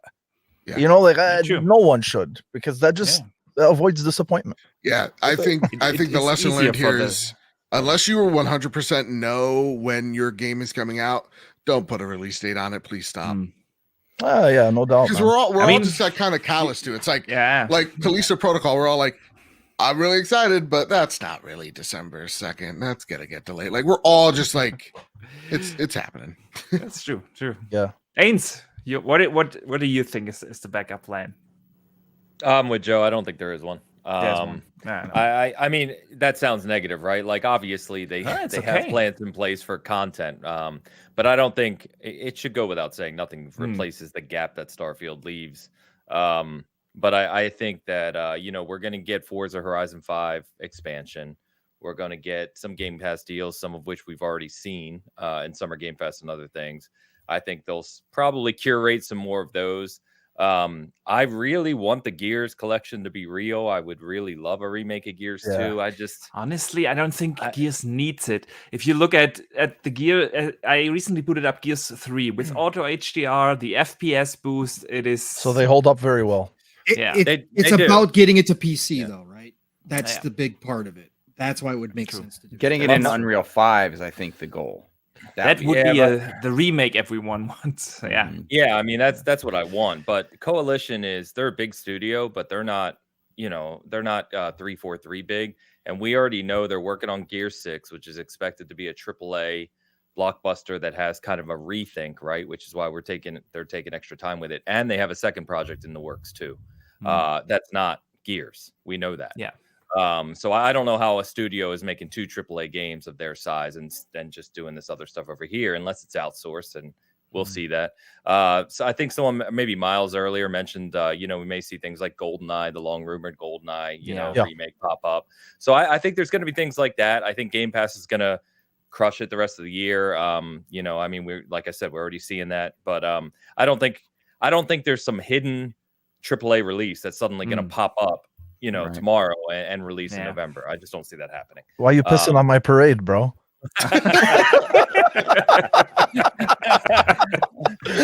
I'm not having any fun. I'm all like logical and analytical. I would love to believe that we would get Wolfenstein 3 this year, or I would love to believe that Avowed is going to launch in 2022. I just don't see it happening realistically. I would love anything else to pop up, but no, I think Avowed. I think we will see Avowed almost for sure. In my opinion, we see Starfield in March. First fiscal quarter, give them as much time as possible, but still hit that first quarter. And then I think that we see Avowed gameplay tomorrow, with Avowed being their late 2023 kind of AAA RPG release. So they bookshelf or not bookshelf, you know what I mean? And bookend. Bookend, thank you. Bookshelf, yeah. So they have Starfield early, Avowed late in 2023 for the Western RPG scene. That's my opinion, but yeah, I don't. That was long-winded, but I think I don't think there's any kind of hiding AAA release coming out this fall. No, I can see that, and realistically, I think that's something that is most likely not gonna happen. Maybe we have that smaller game from Obsidian, Project Pentiment from Josh Sawyer. But that's not a AAA game. I still would love to see that. I also the hot take. All right, one last one. I promise. You don't really need anything this holiday. There's a lot coming out. Like there's a few exceptions to the rule. I know, Luke. I know. I hate this feeling more than ever. But there's been exceptions to the rule for Sony, but typically they put theirs out, the first quarter or second quarter, and then the holiday is these big, third party, marketing deals. And I think you're going to see something similar to that on the Xbox. And I think there's going to be some third party games that probably wouldn't have been on Game Pass that are going to be on Game Pass now. Yeah. So like I said, I think a good chance is Game Pass getting, I don't know, Gotham Knights or something, Saints Row or something like Saints that. Row, yeah. That was probably not planned before Starfield. So just my bet. Okay, guys, we got to move along because the next guests are coming very soon. They are frothing at the mouth. Yeah, I should have planned a little bit more time for this. So I want to hear real quick from everyone. What's the ending of the show? What is this one more thing moment? We just start this time with Ains. Indiana Jones. Either they tease Indiana Jones, or my preference is always that you end a show with something we've never heard of or seen before. I agree there, 100%. That gets you hyped, that people leave the show like, holy shit, did you see that? Someone in chat just said Kojima's game, maybe. Maybe. If Kojima shows up, then that would be a perfect end cap for the show. But I think Indiana Jones is rumored. We all know that. It'd be cool to see it as a tease somewhere. If they do tease it, maybe they tease it at the end, but it'd be cool, Kojima or something new at the end. Yeah. Cool. Pong, what's the finale? Well, I gave my one before, but let's assume Wolfenstein 3. Wolfenstein 3 is not ready to rock and roll. Let's say that's not. Let's say that's gone. Then you end it, like Ains just said, with something unknown, unexpected. And I think that this year, I think you end it, Kojima would be great too as well, but I think you end it with one of those rumored IPs from Marvel or Star Wars. Unexpectedly, a lot like the Wolverine showing that Sony had. I think that's how you end it, with one of those pop culture IPs, one of those big ones that everybody's been clamoring for. And I think that's the way you seal the show.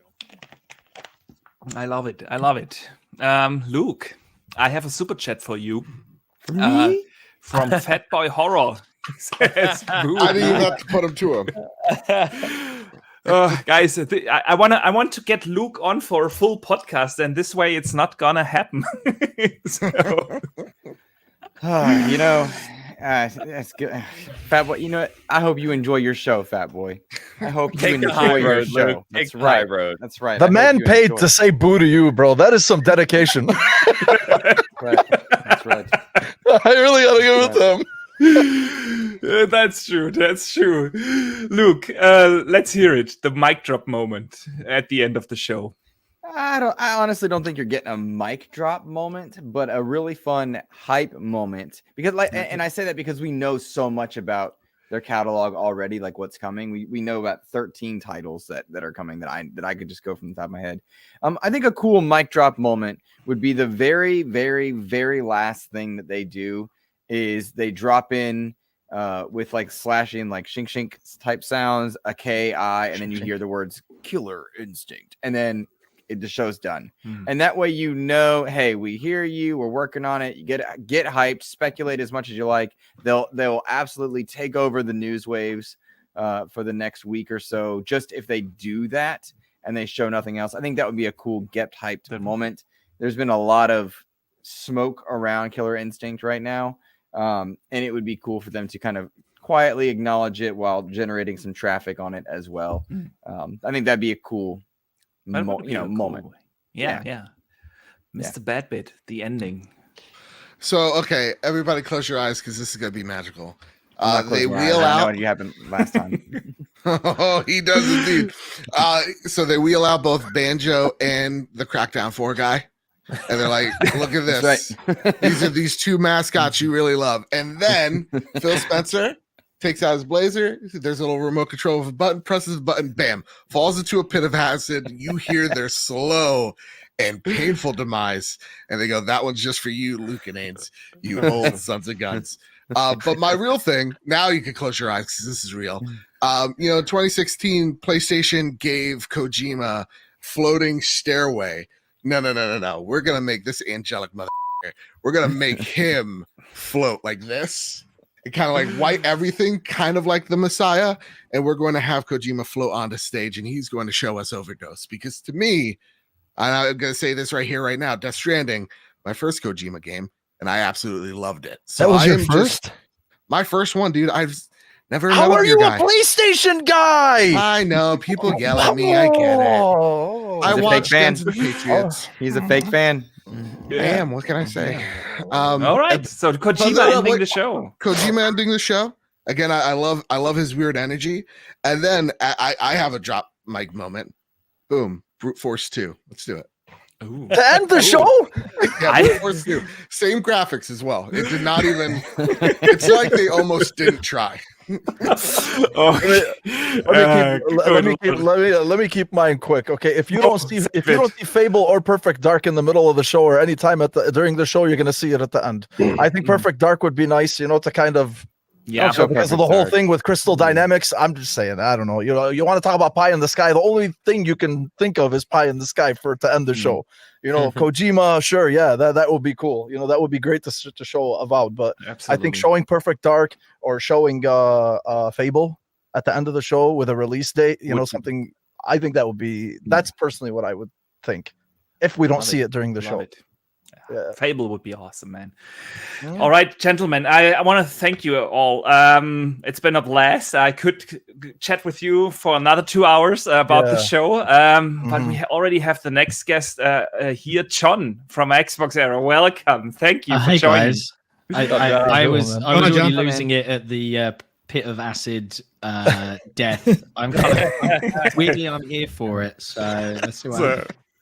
That's awesome. Guys, on your way out, I have all your socials in the show note description. So if anyone wants to see what Mr. Badweight, Luke, Mo, Ains, Pong does, and of course John, you can find the link in the description down below. Thank you. Of course, you can hang around, but I know you're all busy, especially during these days. So, have a great show tomorrow. Enjoy it, and thanks again for taking the time. Thank you. Thanks for the invite, man. Great to see you all, man. I see you. Yeah, take it easy. Love you guys. Have a good one. Bye. See you, Arch. Good luck, man. See you. See ya. All right, John. Again, thanks, man, for joining us. It's always a pleasure. Yeah, it was. We had such a fun podcast, so I had to ask you to come on again. I kind of heard. Yeah. All right, man. I need to briefly catch up on some of the super chats, and then Go. I will get to you. Full focus before Rand and the other guys roll in. The first one I want to read is from JD Gaming. He sends in $10. Thank you so much. He says, hello all. I don't think there is a backup plan, but they already had a couple of surprises ready for us for the months between when Redfall and Starfield were supposed to be released. So you think that wasn't the entire strategy and they will show something. I sure hope you are right, dude. And the other one is coming from Game Positive. He sends in almost $3 Canadian. Thank you so much, man. He says, look at these beautiful especially Luke. Yeah, man, I will forward that to him. Sorry for not getting it earlier. And then Don Otaku sends in $10. Thank you so much, man. He says, I'm late and catching up, but I think Redfall will start the show and end with a new unannounced IP like last year, whether it be Project Midnight from Compulsion or Project Cobalt from In Exile. Yeah, dude, I agree with you there. I think it is something we haven't seen before. But I will get my prediction at the end of the show. So thank you, man. And both of them would be fantastic show finishers. No doubt. All right, John. You excited for the show tomorrow, right?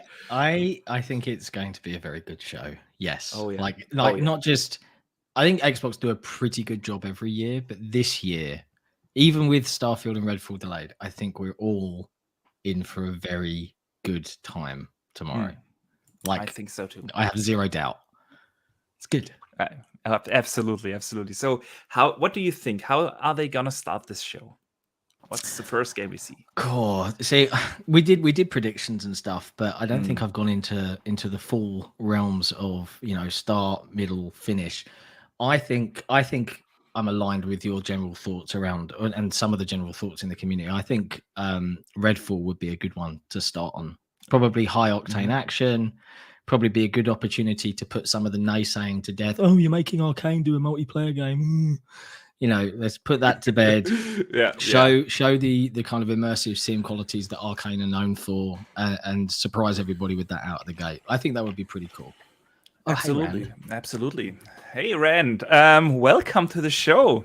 Hey, what is going on? How are you doing? Everybody in Boxenberger Dutch. And John. Wait, why are you gonna say it like that? At least it's not. At least it's not Nick. There you go. Right. At least we got the better half of Xbox era. Thanks, bro. I'm not commenting that. Ren, thank you so much for taking the time out of your busy schedule and join us here today. We were just talking about what do you think? I've seen your video. You said you think the show is gonna start with Avowed. Well, you still think so? The problem is, the last 2 years I've known the show, like back to front before the show. This year I don't know anything outside of games that won't be there. Isn't that beautiful?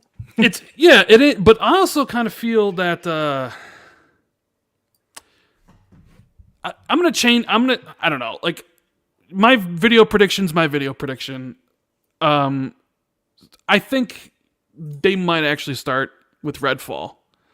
Oh, instead another vote for Redfall. I just said the same thing. Nice. Yeah. Redfall or Starfield, one of these games that they delayed, would be a great opener. I still think it's Starfield. because it's simply the bigger one, and they want to get the negativity around the delay out of the way, show the game off, and then surprise us with a lot of other stuff. That does make sense, but I think Starfield is like a middle of the pack. Well, I think it's going to be a big focus of the whole thing.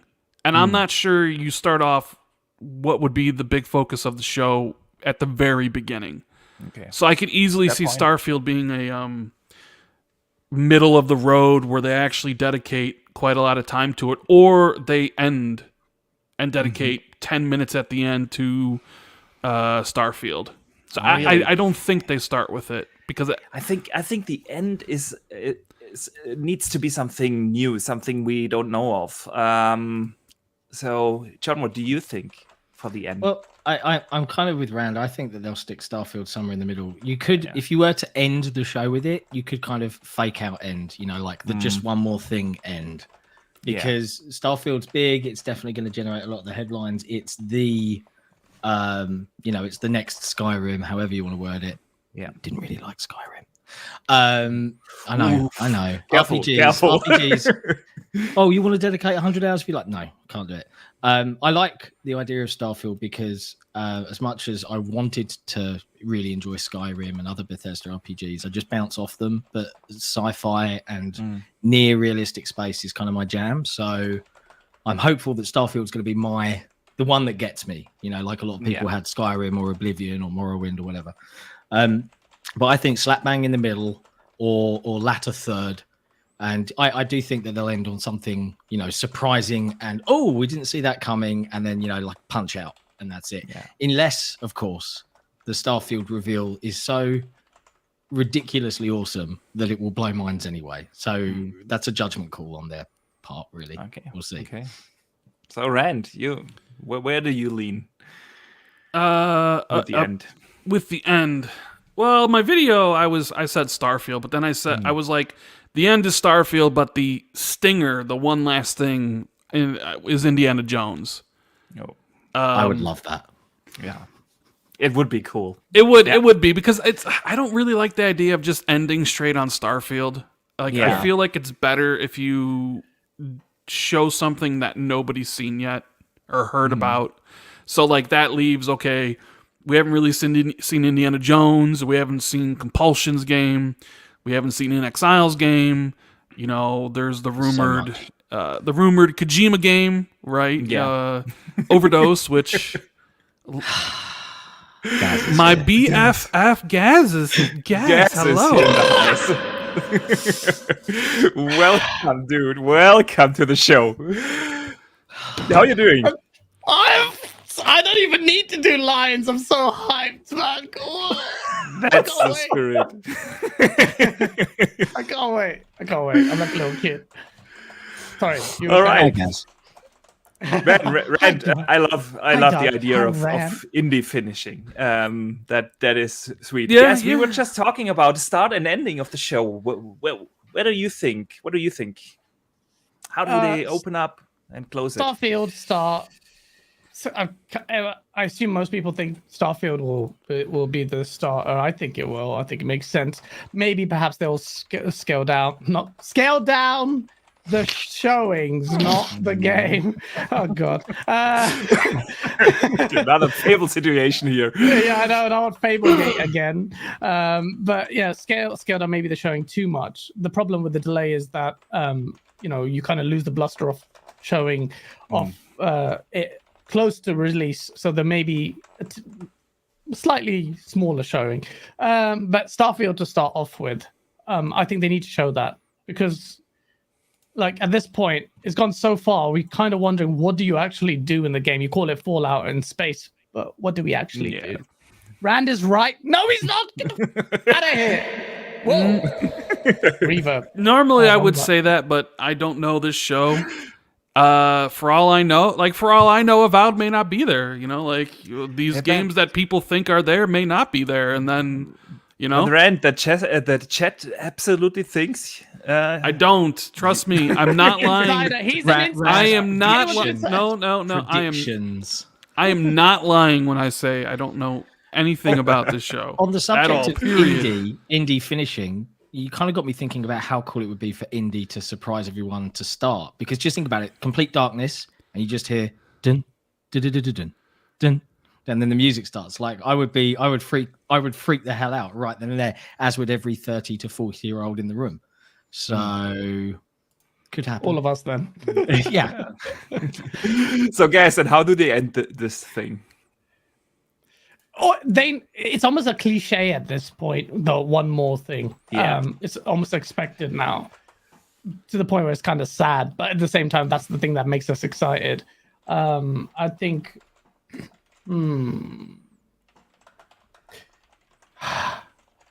earlier, Rand, you mentioned Indiana Jones. I think that would be a really good one, but that has to be backed up by gameplay to show it off. That would be pretty big. That would be big. Yeah, I think that's the one. I think that's the big one. Like in terms of like, you want something that appeals to the masses as well, like a brand name, if you know what I mean. So Indiana Jones like that also would tick the box of that third person. It better be third person. Oh my god, if it's not third person, that'd be so stupid. Don't make it first person. Third person, visually impressive game. Machine Games making it though. That would be cool. We had someone earlier, Dutch, you might have to help me. I can't remember who said it.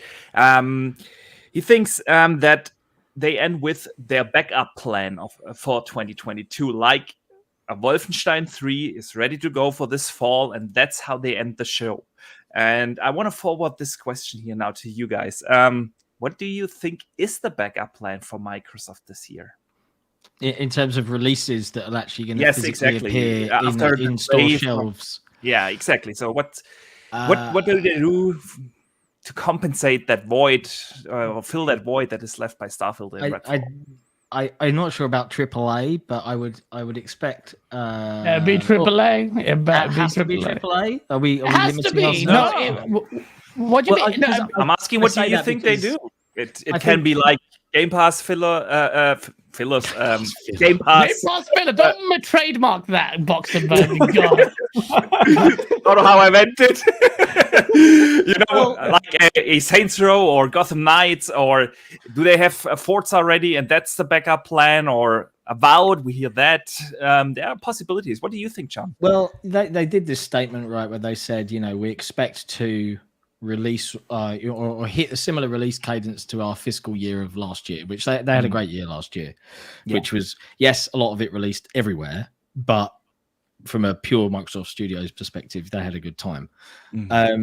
I wonder if Project Belfry, which is meant to be this Stoic Studios Castle Crashers, I've heard referenced, co-op game. It might not be AAA, but it could do well on Game Pass. But from the heavy hitters, like it's a real. This is why this show is so interesting, right? Is Forza Motorsport ready? Because we heard talk that it wouldn't be. We've heard talk that it definitely was a dead cert. There's the rumors, which I'm sure Jez, and I'm not talking leaks here. These are rumors that were months ago. So I'm hoping this is okay. Keep me honest here about Gears Collection. Apparently, it's not a thing. Nick, my co-host, says it is a thing. I've heard from other sources that it is a thing. Who's right? Don't know. Is that going to be the AAA filler, a re-release of 3 old games that I've already played? I'm not sure. It's really hard to call. I don't think Avowed is ready. I'd love it if it is. But I think Pentiment is meant to be a smaller style game. Maybe that's ready. Yeah, Disco Elysium type of I mean, it's wide open, which is why this year is weird. And it's we are less than 24 hours out, and nothing really massive has dropped. Normally, Zed Huge or someone on the internet has here's the whole show, start to finish, and it's not happened. And I really hope for Microsoft's sake, because as much as people like leaks and like some, the fact that no one knows is kind of cool. It's really cool. Yes, it is. Like Rand said, usually we know a lot of stuff, and if we don't know it up front, it just gets leaked in the days before, and that's definitely different this time. Rand, do you think they have anything ready to fill that void? Depends on what you're interested in, I suppose. I don't think Forza Motorsport's this year. So wait, what? I'm with you there. I agree. Motorsport this year? I don't think agree. so. I think it's next I year. don't think so. I mean, I think you'd probably be looking at like Pentiment, and As Dust Falls, and realistically, that's probably it. What? Get the. I hope you're not an insider. Okay, guess. Then let us hear. What do you think? No, bro. If I had a sneaking suspicion Forza was actually not going to make it, but because Asa made a point a few weeks ago about they tend to have one or the other. They'll have Forza Horizon DLC kind of take the main stage, and they don't want to compete within the franchises. And we saw the leak on the Steam page, which Rand DM'd me the story about what happened. So that looks pretty real. Let's be honest. But if Forza Motorsport doesn't make it, and I'm not on Pentiment. I'm sure it's nice. I'm playing Disco Elysium. I love that game. Yeah. But bro, man, what the hell's Dusk Falls again? It's a cinematic, story-driven kind of narrative-focused game. Yeah, it might not be your jam, Gaz. I don't think you like to switch your brain off and just. That's not your. I'm playing Disco Elysium. That's like the exact same kind of thing. But come on, Rand. Be honest, Rand. That sucks. That means 2020. That would make 2022 the worst year for Xbox as far as first party exclusives. I mean, it'd be 2017 all over again. Considering that more than likely, considering that I think more than likely 3 of their games that they were relying on, Forza Motorsport, Redfall, and Starfield, all got pushed to 2023, and you're not left with much then. So I think that the show is going to be focused on the next year, and I mean the next year being like from June to July, like their next fiscal year. So, I don't know. Like, 2023 will be crowded then. I was so happy before I came into this place, man. It was rad. I have he's going to be gone in 15 minutes for my show. I'm going to be like, hi, guys. This could look like I've just been molested. No, man. I have something for you. Arc 2. Nobody talks about Arc 2, that game that was announced in 2020 with Vin Diesel. It will have a single player campaign.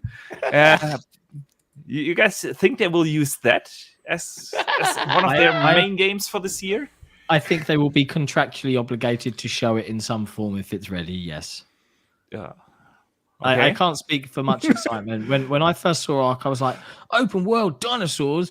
And then I tried to play it on a reasonably powerful rig at the time and marveled at the 23 FPS I was getting in lowest settings.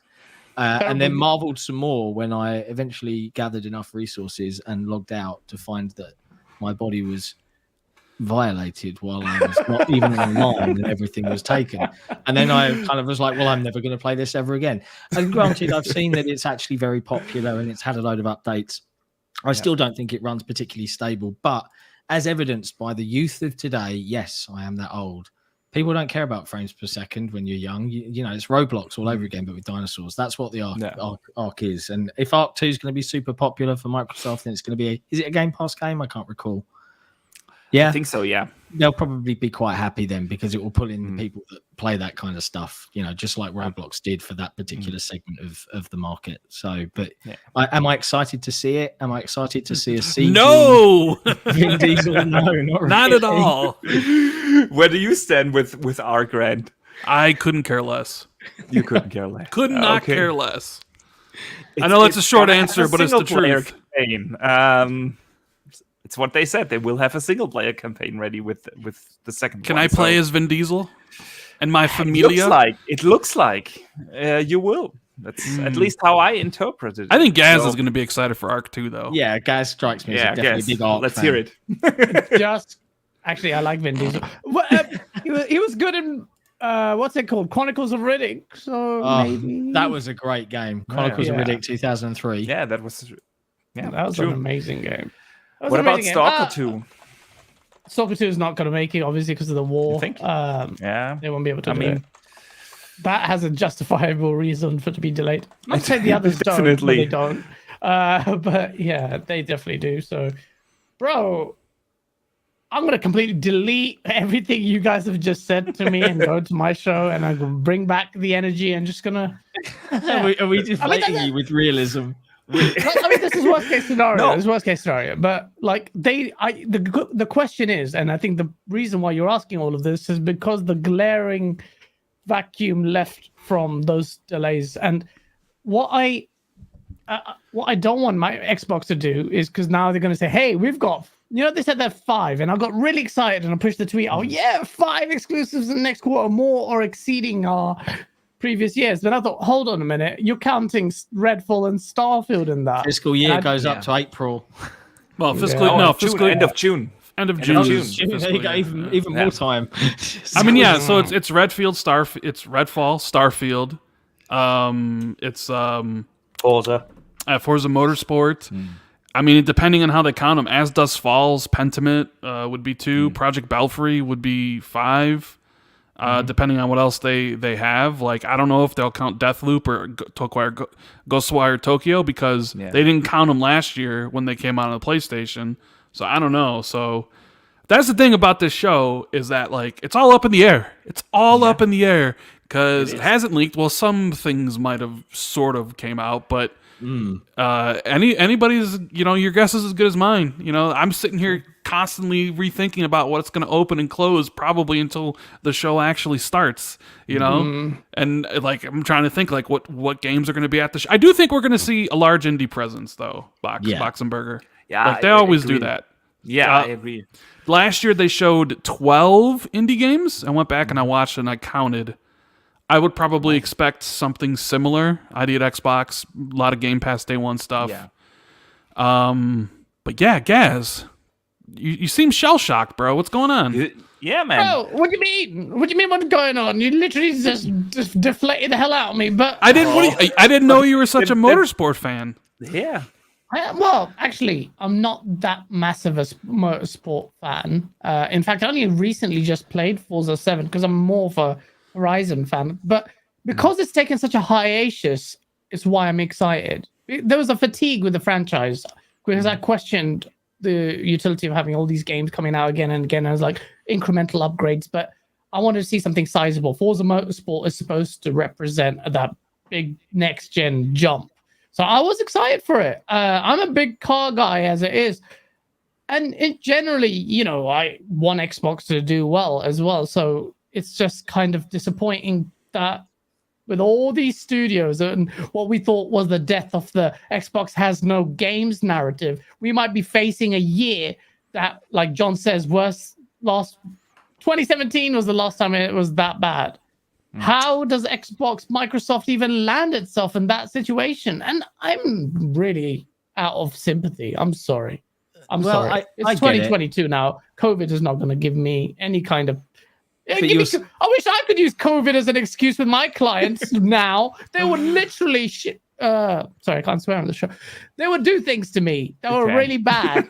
I think really you're seeing the tail end of COVID, right? Because you've seen it kind of recently with the movie industry. Suddenly, all the movies that were like waiting, we're nearly there, and then boom, suddenly we're getting all the TV shows have caught up, and we're getting all the seasons drop, and all the movies are coming out that we've been waiting on. And I think the similar thing has happened to a degree with games as studios have adjusted to remote or hybrid working, or they're all back in the office and finally able to collaborate and create together and all of that stuff. I mean, I know people whinge about it still being an excuse, but it is just a reality. It is, but management and, your failure to manage things. I know it's a whole, to be fair, even God of War is looking like it's sketchy for this year's release. So it might be coming out next year. And if that actually gets delayed, that will, in terms of optics, and you might think, what's the utility in that? But there is, like, generally in pundits like us, and we're talking about it, it will ease the pressure off that. And Wandering Dutch agrees with me as he strokes himself. Probably. His beard. He does. Okay, guys, let's talk about the showcase again. So what else will fill the middle part of the show? So what are the big games you expect to see? What gets you excited, guys? Now I want to hear the excitement again. Okay. Can I go? Because I have 4 minutes before I have to go live? Please. Okay. Avowed, you need to show the game now. Bloody Rand, your friend and co-host, has seen the game. It's time for us I've seen the game. What are you talking about? You've seen it? Yeah. Are you insider? I'm not an insider. No one has seen it apart from you. Wow. So, okay, fine. Avowed. From seeing it, do you think it's I don't know when the last time you saw it. Presumably when Jez saw it. Yes. Do you think it's unconscionable for the game to be in a state based on what you saw that time, about a year ago to now, for it to be? I don't know. I mean, what I saw was this pre-alpha stuff. So I mean, I don't know. Are they planning on showing anything this year? I mean, when's Avowed scheduled to release? This year or next year? The 2024? I don't know. Even if it's far away, I think Xbox will be desperate to show that. This year, this show, I will say this, mark my words, they will blow their load early to show stuff because they're desperate to kind of plug the gap. If 2022 is as dead as you're saying it is, they will show hopefully lots of gameplay for like Avowed. Maybe even, we talk about Fable, flyover of the engine or something like that. But also glimpses of games that are further away. A mixture of gameplay, a mixture of CGI for games that are unannounced as well. So, and I think that's a big win in the sense that you instill confidence in your roadmap, because already it looks really good, just really delayed. But yeah, Avowed will be the big one for me. Maybe a little bit of Fable. I think I have a lot of faith in Playground Games, irrespective of whatever has happened with their development. Everwild is done. That's not happening. That's gone back to the drawing board. Yeah, I don't know. There are a lot of other studios as well. Let's see what they do. But yeah. Sure. So what would be that, before you go, and I'll let you out in a second, what would be that one thing that is probably super unrealistic, but would make this show an 11 out of 10 for you? What is it? Quake! Yes! Show I Quake! don't even think that's unrealistic. Anything. You don't even think that's unrealistic? That's why I love Dutch. Honestly, I have it written down as the game I think they will show as that one more thing at the end. I've just been saying it because I just want it to happen. But if you guys have it on your lists, I'm more than happy. Bro, you don't understand. Even if it's such a shill answer. But what if Persona 5 Royale shows up? I'll be very happy with that. I like Persona. I played it quite a bit on PlayStation, but it's something I want to play on my Steam Deck. Is that on PC now? No, I don't think so. Yeah. Persona 5 Royale? I don't think so. Well, no, Persona 5? I don't know if it's on Steam, but... No, I want to play. Yeah. So, I mean, Persona 5 would be really good. Obviously, your insider Rand is just giving a clue what's going to be released. But Persona is good. But that's not a megaton. That's like, we're getting your game 5 years or 3 years. How long has it been? 3 years? 4 years? Since Persona 5 came out? And 2017, I think. Yeah, so that's 5 years, man. And we can't be excited for this leftovers from PlayStation. Come on, boys, raise your standards. Out of here. All right, guys, I have to go. Yeah, I love you. Guys, thank you so much for taking the time. Don't leave. Right. Well, you can tell you've had Gaz on. Yeah, I can tell. You guys have? Do you have a few minutes more? Yeah, I'm all good. I'm all good. Right. Yeah. Okay, so then let's. I want to hear your thoughts. So, what are some games that they will show during the middle part of the show? Rand, after you. Diablo 4. I think we get Diablo 4. I think it's going to look really cool. I mean, I have my hopes for Final Fantasy VII Remake, but I think my hopes are going to be dashed, unfortunately. So, middle of the show, let's see, what would be middle of the show? Let's just say Contraband. Contraband from Avalanche. Let's just say, trying to think. Middle of the show, Starfield I think is going to end. So, middle of the show. See, now I don't have my notes in front of me that I read off the stuff. So, you know what? Project Cobalt. Ooh. Be announced in the middle of the show from In Exile. In Exile, yeah. Yeah. I would love to see that. And Mortal Kombat 12. Ooh. There we go. Nice. John, what do you think? Oof. Am I allowed to talk about the it's kind of like a thing that it's not a leak. GoldenEye. Mm-hmm. Right. Ooh. I think that's definitely going to be. But what if it's not though? No, I'm not. No, do you know what? We've been pessimistic enough. We've been realistic enough. It's time to dream. All right. Okay, it's Were time we really dreaming about a 25-year-old game? Though? No, I'm not as excited as Nick is about GoldenEye. I'll play it for half an hour and go, I remember when games used to be terrible, and then I will stop playing it because Perfect Dark, the remake of Perfect Dark exists, and that is the better GoldenEye. But GoldenEye, I think we're going to see as a polite, pleasant surprise, and I think it will release on Switch as well. I agree with Rand on Contraband. I think we'll see some gameplay from those guys. Definitely we'll see. I think we'll see Project Belfry. I think we'll see Microsoft try and emulate the success they had in bringing the Yakuza series to Game Pass. And I will disagree with Rand here. I think we'll see some Atlas games, including Persona, as well as Final Fantasy VII. And I think they'll all be Game Pass. That's my gut feel. I could be wrong. This is a prediction show, right? I could be completely out of the loop here. I think we'll see State of Decay 3, and I think Rand probably disagrees with that one. But when we had Phil on the Xbox Era podcast, and we said, what game are you really excited? If you had to pick one, not picking favorites because you've got a lot of studios, he went to State of Decay 3, which surprised me because I was like, "There's no way that's ready yet." So, well, Phil loves State of Decay. He does, and clearly he's seen or witnessed enough of where it is to be excited even more about it. So maybe that will be a surprise. And then I don't think we'll see more Hellblade. I think that they'll save that for the Game Awards again. Definitely see Redfall at the start. What else? I'm trying to list all the. I think we'll see Age 4 come to console. And let's go for one more. I wonder if we'll see this rumored Wu-Tang Clan themed Malay, even if it's just a trailer to make people go, "No way are they doing this?" But maybe we'll see that. And then last but not least, 1 versus 100 and a Banjo remaster remake, very first one. All right, we predict it every year, but every year, if we predict it, it's got to come true. One year you'll get it right. Exactly, right? If I just make sure that it's on the list every year, 1 year I can be like, called it. Just like how I was saying Splinter Cell every single year. And I have right there with you, Rand. We've been calling Splinter Cell for the last 4 or 5 years? 1 year though, it'll show up. 1 year. Oh, and last one. And I have a gut feel about this, but I can't say why. Last one. I think we'll see gameplay from Rocksteady's new game. Yeah. The Suicide Squad. Yes. Yeah. We'll see some gameplay from Rocksteady. That would be awesome. Awesome. Fantastic. It would be a dope show. Let me welcome Mr. Boomstick. I will get to you in a second. I will let these other two gentlemen out of the show. Thanks again for taking the time to join us here today.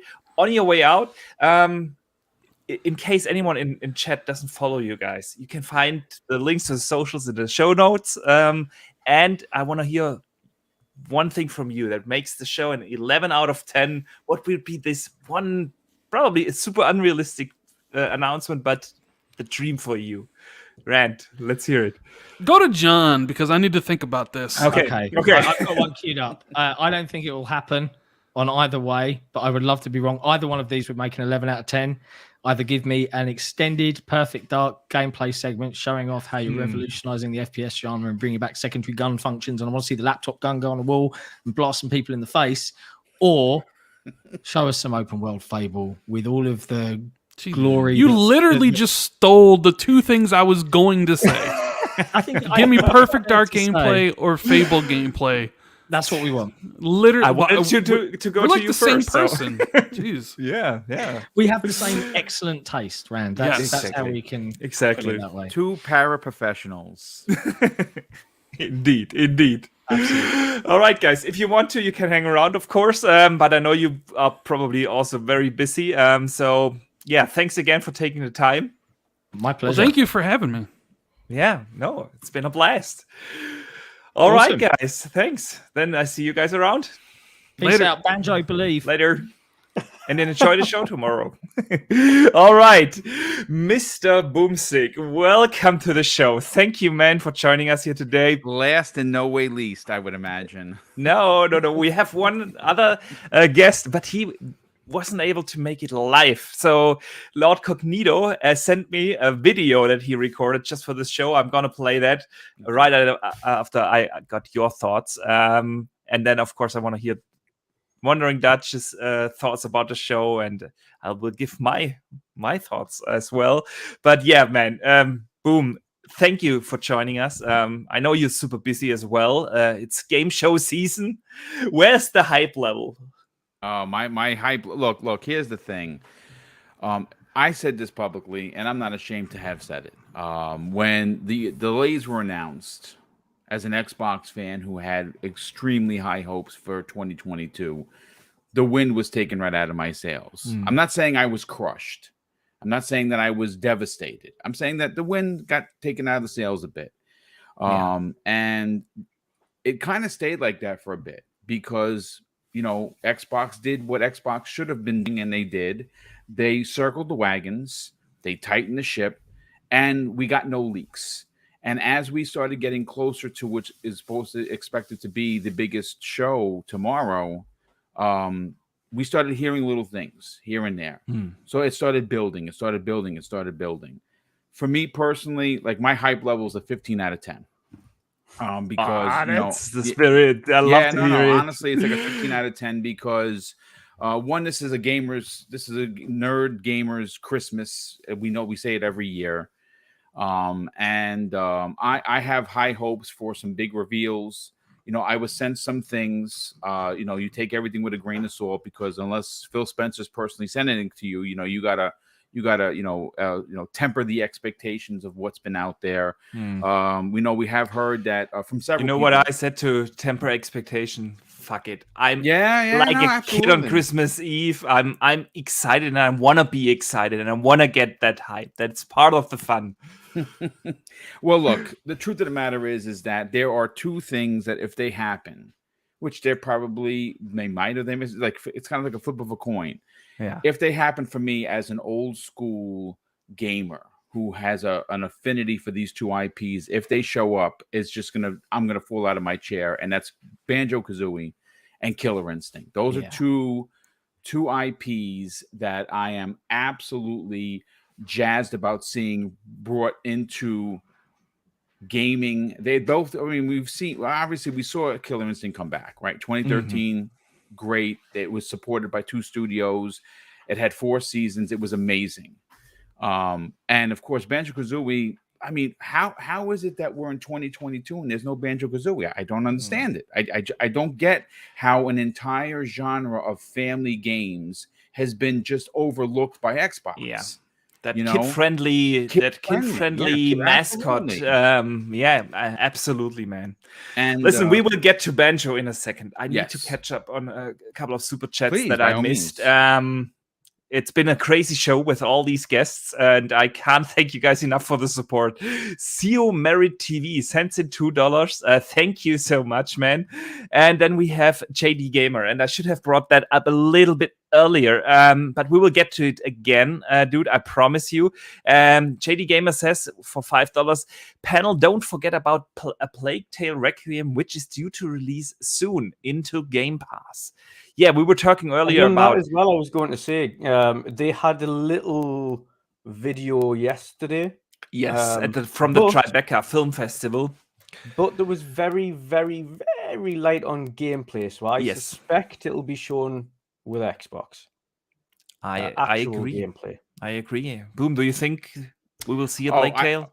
Absolutely. They have such an incredible working relationship with Asobo. It would make sense that a game I can't say for sure, but we would imagine that because of the close relationship, Asobo is a very small studio, right? They're a tiny studio who's to say that on the back end of getting this game into Xbox Game Pass day and date, there wasn't some monies that were exchanged to help them produce this game, right? Mm-hmm. Because obviously it's a small studio with a small budget. Plague's Tale is it's a game that is not so much overlooked, but a lot of people don't understand that this game is out there. That game is absolutely astoundingly great. Right, the first one tells such an incredible story from start to finish. And if you are someone that appreciates this very realistic looking, over the shoulder, type of game that we see a lot on Sony, then this is definitely the game for you, especially because it has such a very adult theme to it. Yes. There's a lot of loss in this game, and you're handling it as the big sister and the kid brother. It's phenomenal, and to know that we're getting a sequel. Everyone that has played it is, I'm sure, out of their minds excited, but to know that this is coming into Game Pass day and day, that's a big get. Yeah.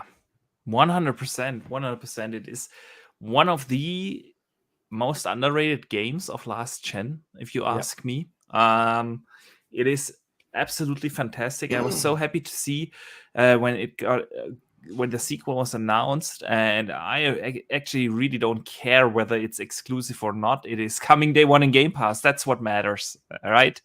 I had to do it. I had to do it. I love it. Awesome.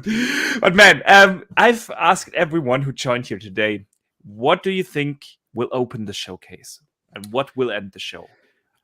Man, I mean, I've seen so many hot takes on this, so many great opinions. Look, I'm going to be honest with you. I think it literally, you have to open the show with Starfield. Mm-hmm. I say that because of it's absolutely important to quell any doubt that this game is going to hit.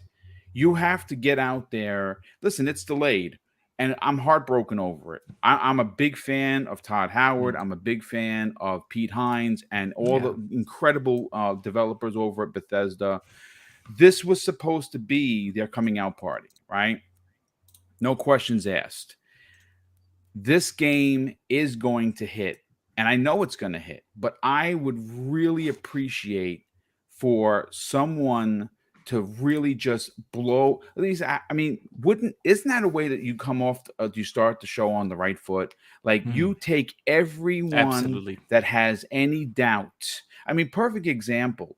I saw something tweeted by Paris Lilly, who is an amazing community member, amazing content creator. We know who he's part of many podcasts. He said something super interesting. He says that you can't be told about Starfield. You have to experience it. That to me says something that this game is going to be big. Yeah, and I think that if you want to start the show off, and like I said, again, quell any doubt that this game is going to be the best thing that Bethesda has ever been put out, you put that foot forward first. That's what I do. I agree there. I've said that earlier in the show. I think it doesn't really matter how awesome the game is going to look. People will automatically be reminded of the fact that it's delayed. So you want to have that out of the way, and then it is an awesome game to open the show because it is this big cinematic, and you don't want to wait for the entire show because everyone knows that this is coming in the show. Mm-hmm.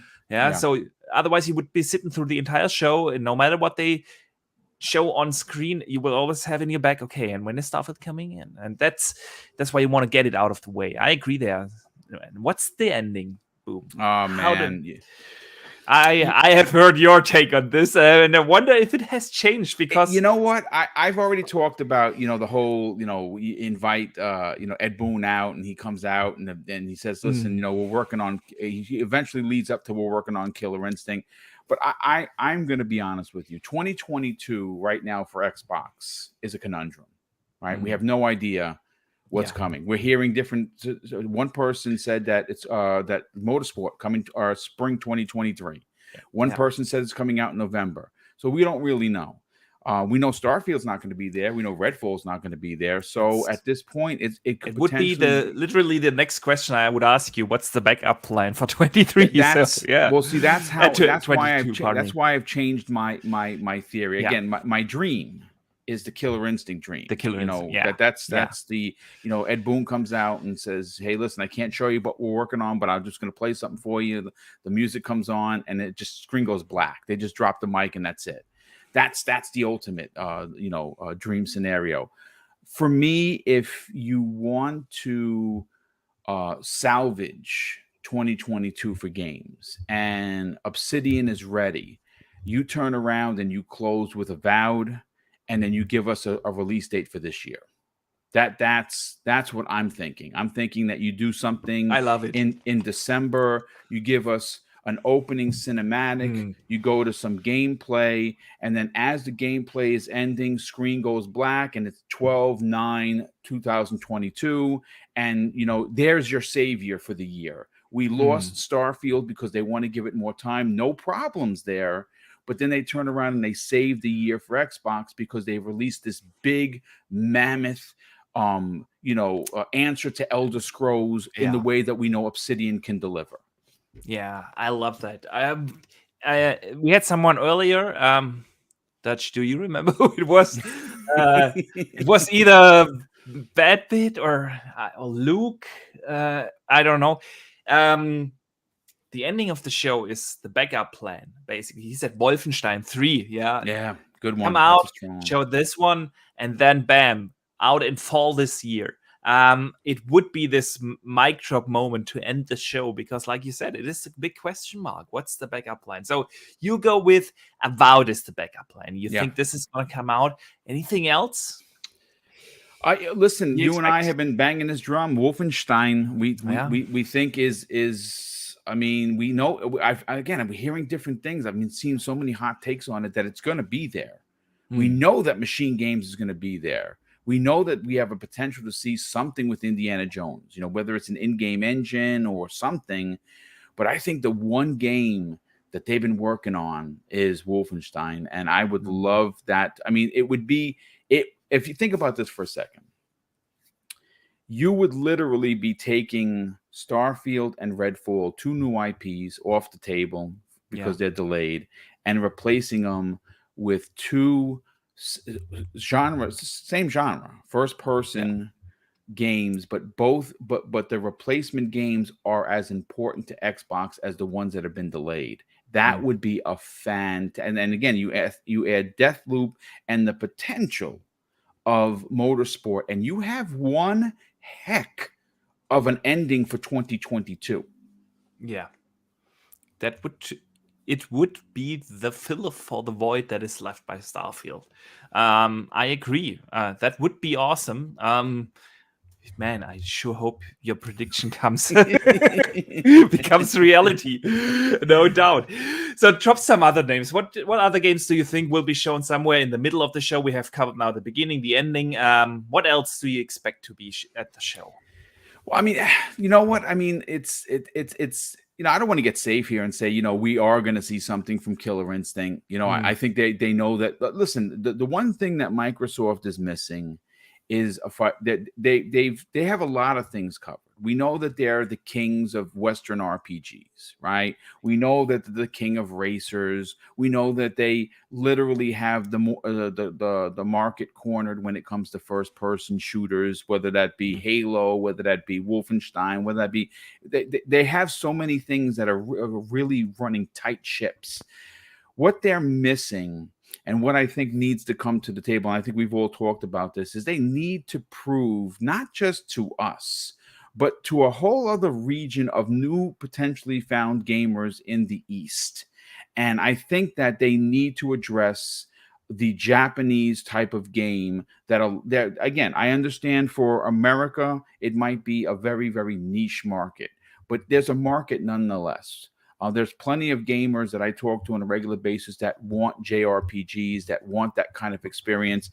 And I think now is the time, right? Through some deduction that we've seen through the internet sleuths, like Sony recently took off the PlayStation exclusive branding for both Persona 5 and Final Fantasy 7. Right, those are no longer, quote unquote PlayStation exclusives. Yeah. You wanna really get people excited. You turn around and you bring that in the middle of the show, and you have a nice section, a nice right in the middle section where you're going to be talking to the gamers that appreciate JRPGs and that kind of gaming. And if you turn around and say Persona 5 Royale or Persona 5 or even both, and Final Fantasy 7 Remake are dropping into Xbox Game Pass, man, you talk about bookends with Avowed and Starfield. That is the way you sew it up in the middle. Oh yeah, I like that. I definitely like that. Awesome. Any other major game that you expect to be at the show? I mean, I don't know, Perfect Dark, Fable, Hellblade. What about those games? I see Hellblade is one that's funny, and I say that because we just saw some stuff with Hellblade during the Game Awards, right? Do we need to see it again? Man, I don't know. I don't know. I think you just let Rare do. Rare. I think you just let Ninja Theory do what Ninja Theory does. And at some point, I think someone said it on the show that save it for the Game Awards. And I say, okay, that's actually a smart play. It unveiled at the Game Awards. We got an update at the Game Awards. Why not go for the hat trick and show us actual someone takes a controller and they're running and they show combat. What does combat look like? I don't think they need to show that at this show. I think they could wait to the Game Awards, to be honest with you. I you know what I'd like to see? I'd like to see the horror game that they're working on. Oh yeah, that would be pretty Project cool. Mara. Yeah, Project Mara is expected to be something like PT. How about an update to that? I love that. Another game that I would like to see, and I don't know if we're going to see it, is I'd like to see what the team from We Happy Few is working on. Their game has been rumored Compulsion Games has been rumored to be just working on this BioShock meets Uncharted meets fantasy. I don't know about you guys. I'm all into that. So I would love that. Yeah. We had Miles on earlier, and he brought up a great point about that. Microsoft has bought all these studios and always said, okay, the big benefit is that we let them grow, give them the time and funding. And this is a studio that is perfect to show that off. How they can turn a AA studio with good ideas, but average execution of the idea. How can we bring them to a AAA level, to a quality level? That and Compulsion would be that studio, and I love that thought. Sure hope they show that off, no doubt. Yeah, good point. Yeah, thank you. All right, Boom. One more thing before I let you go, because I know you're also very busy. There's one thing that is super unrealistic. Yeah, but that would make this show an 11 out of 10 for you. What would it be? I gotta circle back to Killer Instinct. I really do. I may be for a boring answer for a lot of people. That's an IP that I played in the arcades with my brother way back in '94 when it released. And I will never forget. There was a place that we used to go to. It was a Nathan's. The famous hot dog. They used the actual eatery was very tiny, but they had attached to it a 200+ arcade. It was huge. I mean, you could be tired by the time you walked around once. That's how big it was. And I'll never forget that when you heard the dun dun dun dun dun all the way. I mean, if you've ever been to an arcade, it's very loud, right? Yeah. So everything gets muted over each other. And for some reason, Killer Instinct, it just stood out. It was the brightest. It was the loudest. It was the biggest cabinet. And when I came into that and I saw Saberwolf, I said, I immediately fell in love with that character.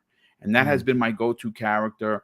I remember in 2013 watching that showcase. And when I heard the music, I literally jumped out of my seat and hit and touch the ceiling because I knew it could only be one thing. And when I saw what they did with Killer Instinct as opposed to what it used to look like on the N64, I couldn't believe my eyes.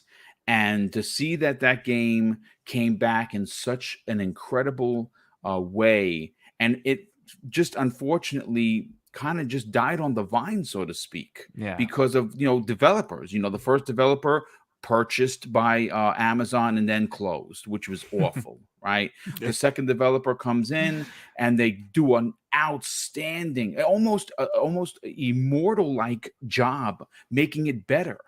And then, of course, the contract ended with them. They're out doing their own thing. And now we're sitting here, and Microsoft, which is bonkers to me, as much money as they have, can't find a developer for this. Like, how is that even a thing? You know what I'm saying? True. Yeah, so for me, the 15 out of 10 show is I don't care if we only get a screen. The fact that they're going to announce that they're making it, and that it's not just a theory anymore, that's a fact, would be enough for me.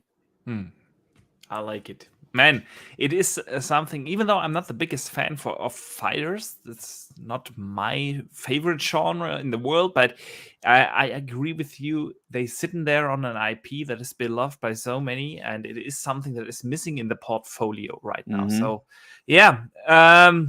I'm rooting for you, man. I hope that it will be announced tomorrow and we will see it. Boom. Thank you so much for your time.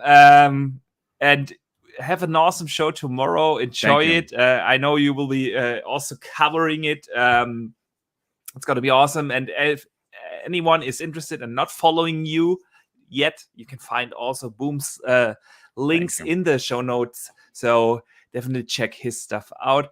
Man, thank you. And I will see you very soon on the Xbox Factor podcast. Take care, everyone. Enjoy this weekend. It's going to be a great time for gamers, but more specifically Xbox gamers. Dutch, I'll see you tomorrow, brother. See you tomorrow, brother. All right. All right. See ya. Dutch, man, you've heard everything. You have heard everything. Almost. Because there's one more thing. One more thing. I have that too. I have that one more thing. And I have to change the views. And this is this fine gentleman. The Lord Cognito, he wanted to be here live, but unfortunately he couldn't do it. He's at GZX. And can't participate live, but he pre-records something about his expectations for the show, and I can't wait to hear what he thinks will be shown at the Xbox Showcase. So please enjoy. All right, and we are live. Lohr Cognito here, Iron Lohr Podcast, lordsofgaming.net, and we are at the World of Gaming. The World of Gaming. Shout out to Boxing Burger. Always be Archimedes to me, but shout out to Boxing Burger. Look, y'all know what we're here for. The big one, June 12th, the Xbox and Bethesda Showcase prediction show.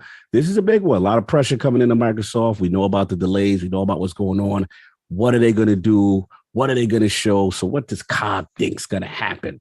So I guess off the bat, I think you want to set the tone. And I think you got to do Starfield first. I think you really need to show the game. Hopefully it really showcases well and instill that confidence by Bethesda to say, okay, even though we know you're going to wait a little longer than you anticipated, but look at the potential. Look at the AAA Bethesda A team. You know what I'm saying? Todd might come out with the jacket. We'll see. But yeah, I think they could set it off with that. That would be a great start. And as far as like the ending of the show, like I was thinking about the ending of the show, and I think people are really sleeping on compulsion games. And there's a chance they may not be there, but I'm doing my predictions. This is Lord Cognito's predictions. And I think that, they're going to surprise a lot of people. Even Phil has said, his whole thing about people are sleeping on compulsion. I think people are sleeping on them, and I can't wait to show. So I think it would be really cool to end the show with a new IP. Again, third person, Project Midnight, get everybody pumped up. And yeah, the only thing I will say is for sure that I feel is definitely going to happen is Obsidian will show out in a huge way. I think they're going to dominate the show. Avowed, Grounded, Project Pentiment. Shout out to Josh Sawyer. It's going to be epic, man. So that's what I think. I think, look, they'll have a solid show. It's going to be a matter of, to me, what actually launches in 2022 that they're going to show is going to be very interesting to me. But other than that, get ready, buckle up. It's the predictions, the world of game, and Lohr Cognito, Lohr Podcast. We will be in the building, lordsofgaming.net in the building, and salute everybody. Enjoy your show. It's another E3, my favorite time of the year. Mr. Boxenberger. Peace. Yeah, he is just awesome. Lord Cognito. Yeah, indeed. Man, Dutch, now you have heard it all. Everyone who was on here, but we haven't heard your thoughts. So please let us know. What do you think is going to start the show? Did anything that you heard today change your original thought? Let's hear it. Yeah, I think I alluded to it earlier. I think Starfield will start, but I think directly after Starfield they'll have that high octane game that really comes out and gets the hype going. I think they need to show Starfield to say, listen, we know it's delayed, but this is what it looks like, and you can understand why we've delayed it a little bit more. Not to say that it looks bad, but to say, look how great it looks, and we just want to make sure it's greater again before we get your hands on it. So I think it's more just I agree with you. Accept it, get it out the way. But then the next game up is going to be the big oomph game, and I think potentially that next game after Starfield will be a Wolfenstein. Oh, a Wolfenstein, yes, Wolfenstein, yeah, the new Führer. that would be awesome, man. I love that. I actually have not given the second game a thought, but I agree with you. It has to be something that sets the punch. That is okay. Here, Starfield opens up the show. I've said that over the course of the show a couple of times. I agree there. And if I check the chat and the poll is still open, we have 363 people voted already. When will Starfield appear in the show? 55% say it's gonna start the show. Only 14% say it's at the end, and 31% say it's in the middle. And I think, like I said, I agree. It's in the middle, and then we need this one thing, this punch. A Wolfenstein 3 would be awesome. I could also see an appearance from in Exile, right at the very beginning, or they're gonna show something where they also have a bit of gameplay, because they want to set the tone for the show with gameplay. Obviously, Starfield's gonna be there, and we will see something from within the game. I still don't think we see long extended gameplay. That's for the extended showcase. We will see these like 5-second snippets, different views, different biomes, different worlds, stuff like that at the beginning.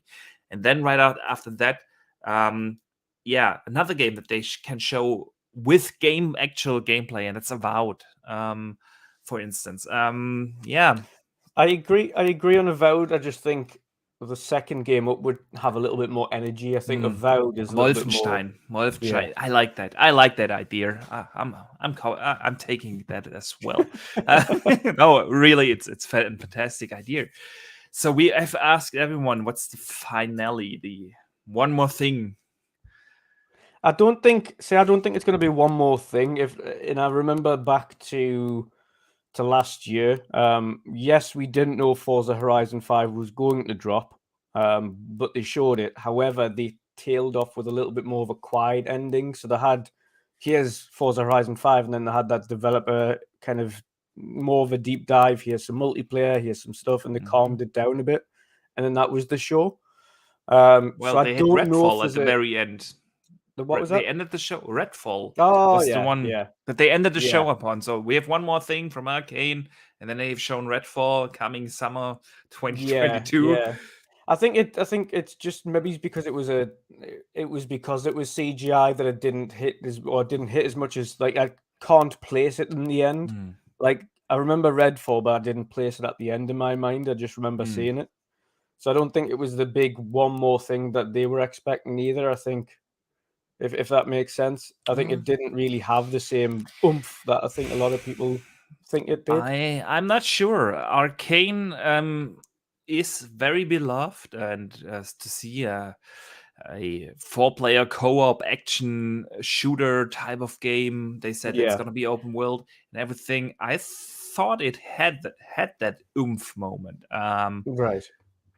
So Okay. I would say, for me, I was thinking about this as well, and I would love to have them something like Wolfenstein 3, Avowed, I don't know, at the end, and then just say, okay, and you will be playing this fall. I love that idea, but realistically, I do think that we'll have something at the end that will have this fall release. I think much like they did with Forza.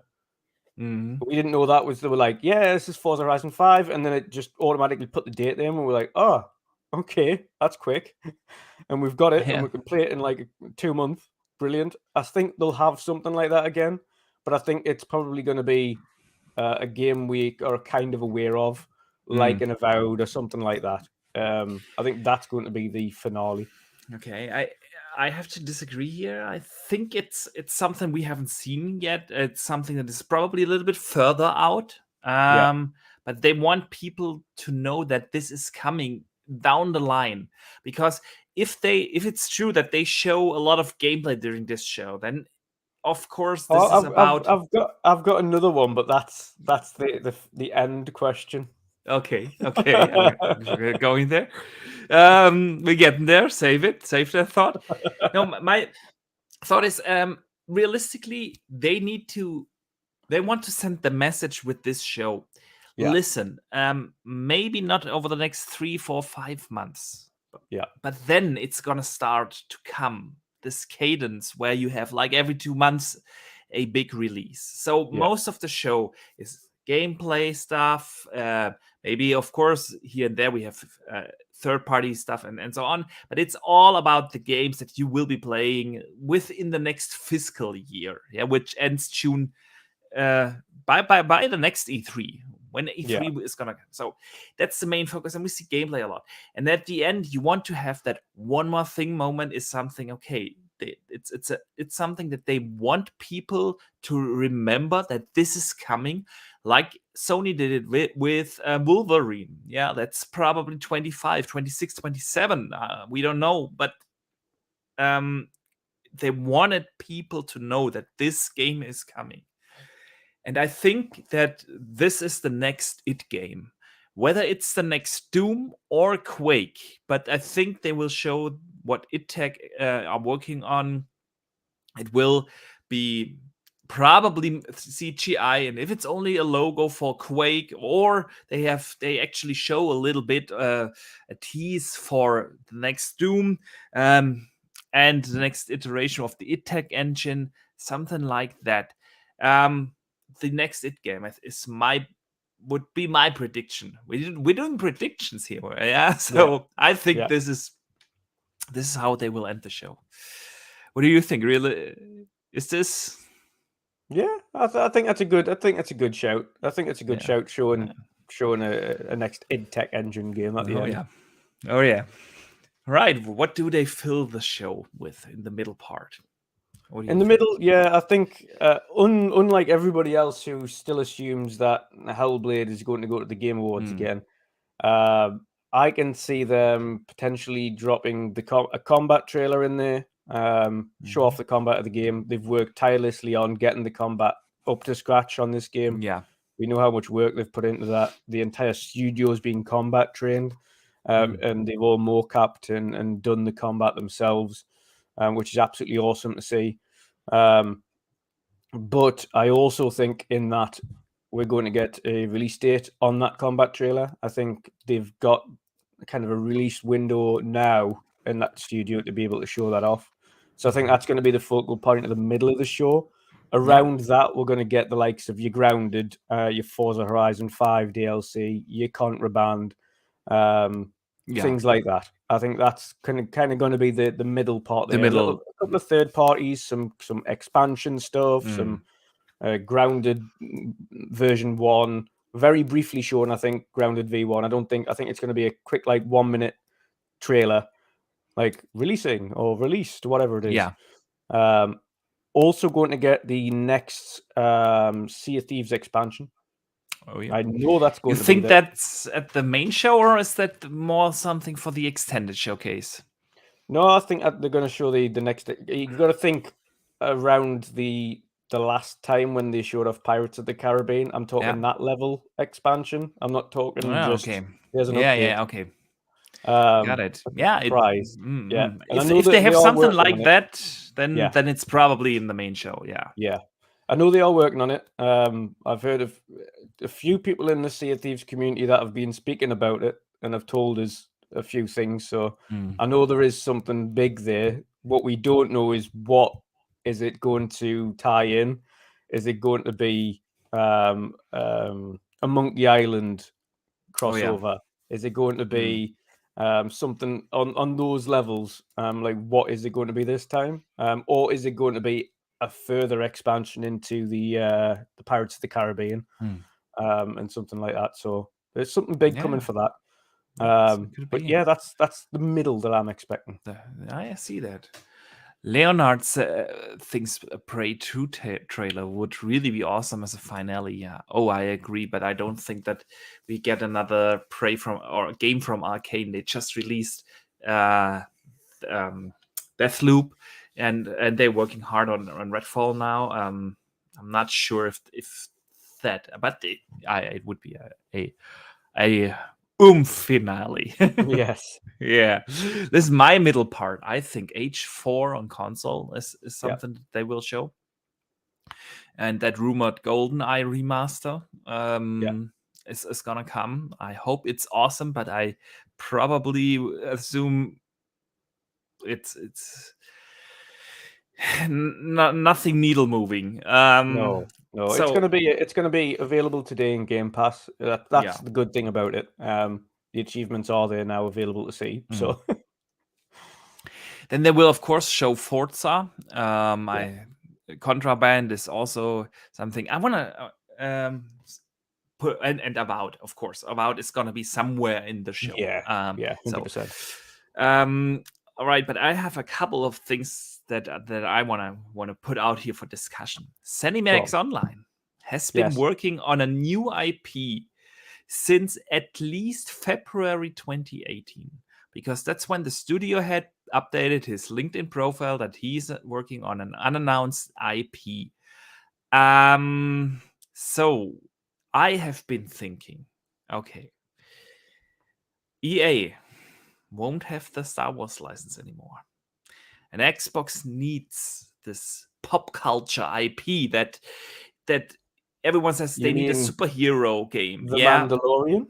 And I say, yeah, exactly. I'm not saying that it needs to necessarily be a superhero game. It needs to be a pop culture game. And Star Wars with the Mandalorian is super popular. And there are the rumors out there for, I think, 2 years now that apparently a Mandalorian MMO type of game is in the making. And ZeniMax Online does MMOs. So that game, whatever it is, ZeniMax Online has been working on for at least 4 years. I think that this will be in the show. Yeah. And it's gonna be the Mandalorian. I'm putting it down here. Yeah.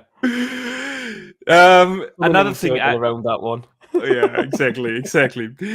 In Exile, that new game, and as well as the Compulsion game. In Exile is 100% going to be there. They've been ultra active. They've been way too active, and Compulsion, it's also been way too long. Every executive names that studio.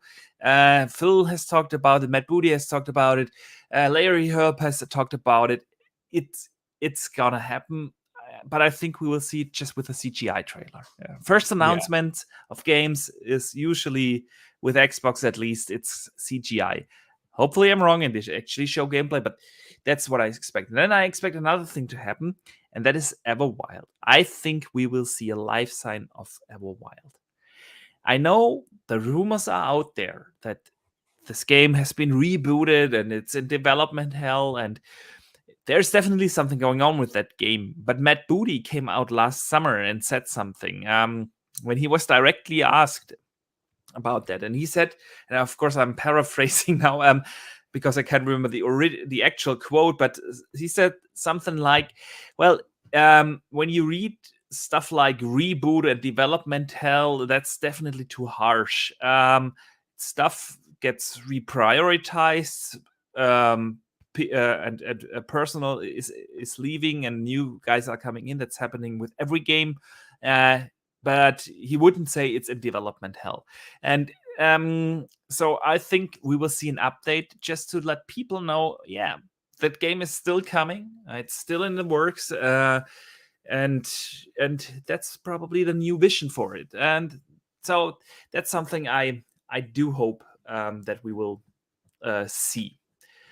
Anything else you want to mention here before we get to the backup plan of 2022? No, I think I've covered off the middle segment there. I think like you mentioned as well, age 4 on console would be nice for those who haven't played it. Of course, thankfully we both have significantly. Way too much. Yeah, but for those who want to try it on console, and what I do hope is the console port that allows keyboard and mouse on Xbox. I think they will have the option to use keyboard and mouse and or controller. And I think the thing that's took them so long is getting the controller embedded into it and getting the controller thing. But I think you'll get the option. I think that would be the nice touch. Oh, absolutely. And I would play probably another 250 hours on console with that game. It's so good. All right, what's the backup plan, Dutch? We've heard so many people now. We've heard people saying, they don't have anything. Others say Avowed is coming. Others say Wolfenstein is coming. It's gonna be mainly Game Pass. We've heard so many thoughts. What do you think? I think it's going to be a mixture of two things. I think there's going to be, and again, this is only based on the fact that what Jez and Rand have both seen the game. They've seen it early last year, in its pre-alpha state. But the work that's went into it since then has been significant. They've really pushed on with it. So I think, and it's not definite, but there's a possibility that could be brought into 2022. So I think they could pull forward 2022 for Avowed, but I think that would be the only first party release. Yeah. The others to back it up will be Game Pass. Potentially even see maybe Midnight Suns go in there as a Game Pass title. Yeah. And then potentially as well Saints Row. I think the reason a lot of people I think are mentioning Saints Row as well as I think the franchise it is a good franchise, but I think it might need, specifically the reception of it so far hasn't been as high as I think they'd wanted it to be. And I think going into Game Pass for them would make sense. So I think something like that, like a Saints Row, a Midnight Suns, something like that, coupled with potentially Avowed dropping into 22 as well. And I think that would bulk up the end. And of course, you still have, according to the developers anyway, Atomic Heart is still scheduled for 22. You've still got Plague's Tale Requiem, which is huge. And then you've got a whole host of smaller indie titles as well coming out. So I think that would cover it. And again, when we've heard from Xbox now saying up until fiscal year end, we're still going to have up to 5 release. Then I think the beginning of the year, you'll be set anyway. So that's the backup. What about you? Intriguing. Yeah. I really hope it's Avowed. I've said it a couple of times. It's probably my most anticipated Xbox first-party game, simply because I'm a massive Skyrim fan and I love Obsidian, and those two mixed together is what I would love to see. However, is it realistic? Yes and no. We know Obsidian developed a Fallout New Vegas within 18 months. They developed a KOTOR 2 in 2 years. So if a studio knows how to do stuff like that, it's probably Obsidian. But really, realistically, it's maybe Forza. But with everything that has happened, I'm not sure there anymore. And probably Project Pentiment, and that is a smaller game. It is. I will probably love it because I really enjoyed Disco Elysium, but I don't see that this appeals to the masses. So I don't think that they have that big first-party game there as a surprise. Like I said, I truly hope it's about. But yeah, Alk 2, I think they will advertise the hell out of this if this game comes out this year. Especially if it has a campaign with Vin Diesel. If you have a single-player campaign starring Vin Diesel, and it doesn't matter what the genre is and so on, and you're definitely gonna advertise that. I could also see Stalker 2. We know that this is probably the developer that has the best excuse to delay games. No doubt. But that game was supposed to come out in April. It was supposed to be ready in April, and prior to the war in the Ukraine, they delayed the game for 6 months to polish it up. Now they stopped developing it for 2 months. We know that a good part of the studio has moved over to Prague, and that they continue to work on it. So they lost around 2 months, and of course, probably a lot of stuff happened that we are not aware of when politics like this happen. But if I were Xbox, I would send in my squad. I would send in my bug fixing team and help them out, because that is a game that is close to finish. It just needs this little polish. Xbox has these amazing Unreal 5 developers.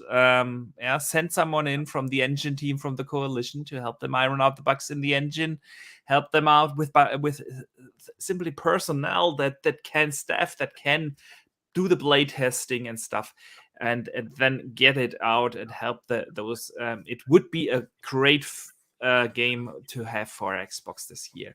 Then, of course, some smaller games like Project Belfry, stuff like that, and then they will have that Forza Horizon 5 DLC and the Halo certain affinity mode.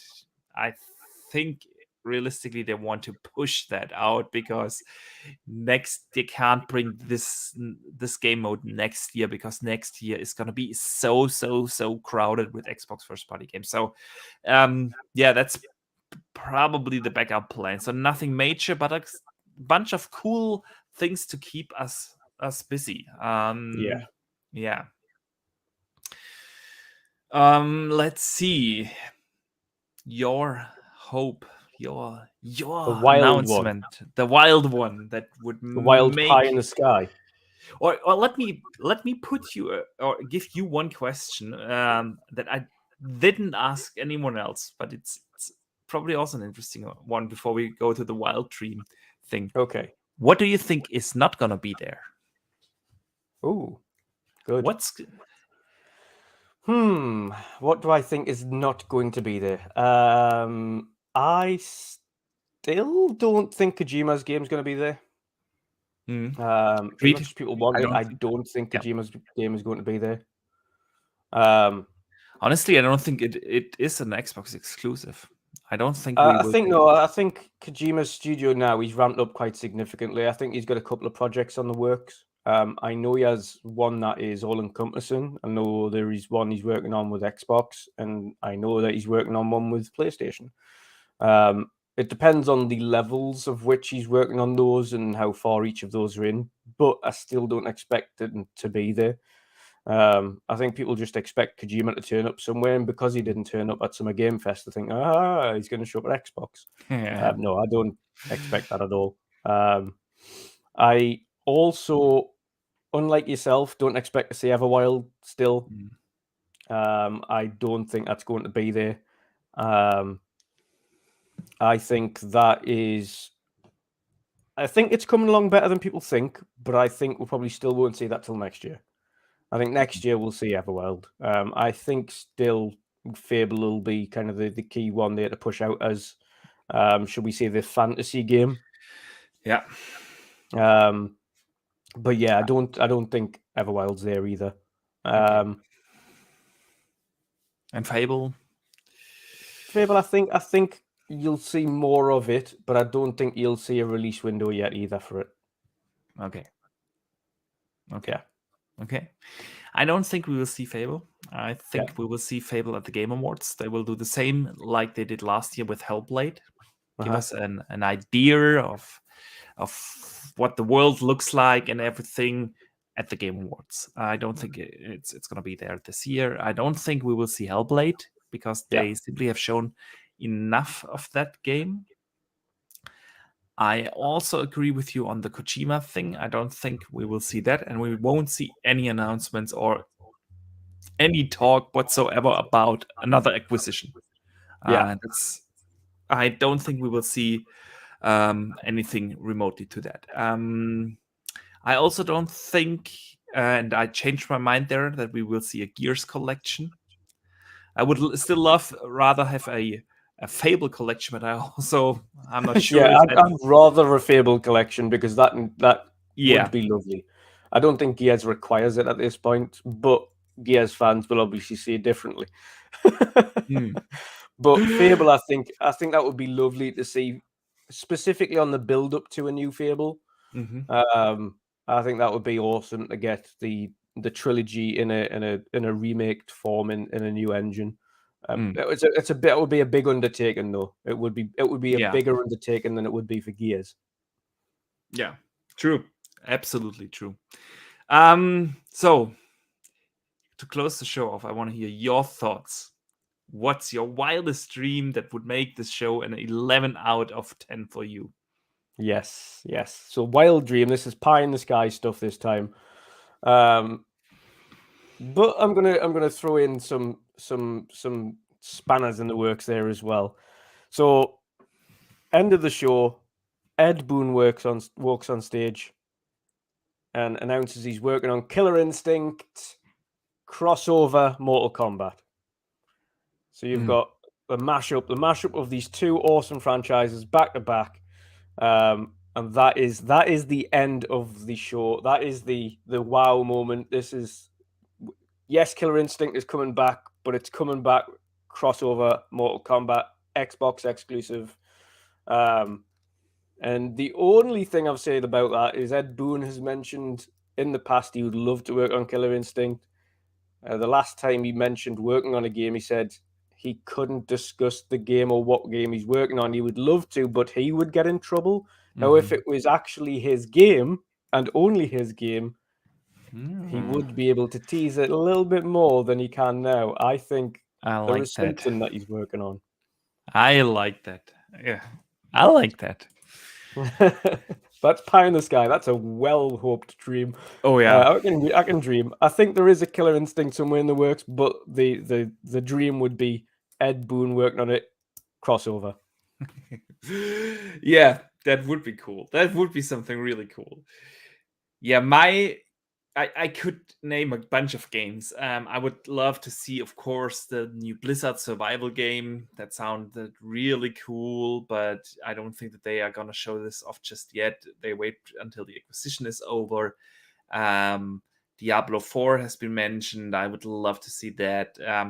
Listen, I'm going with something hardware related, and we're talking here about a prediction that is probably not going to happen, but it would be just your thing. I would like to have an Elite 3. Okay. An Elite 3 controller. I want my screen capture button there. I want the bugs ironed out. The controllers still have the issue with the rubber coming off and stuff. And I would love to have that. An Elite 3 controller, I would be a real happy gamer. But we will see. It's not long. It's less than it's 21 hours from now. Yes. No, 20 hours from now.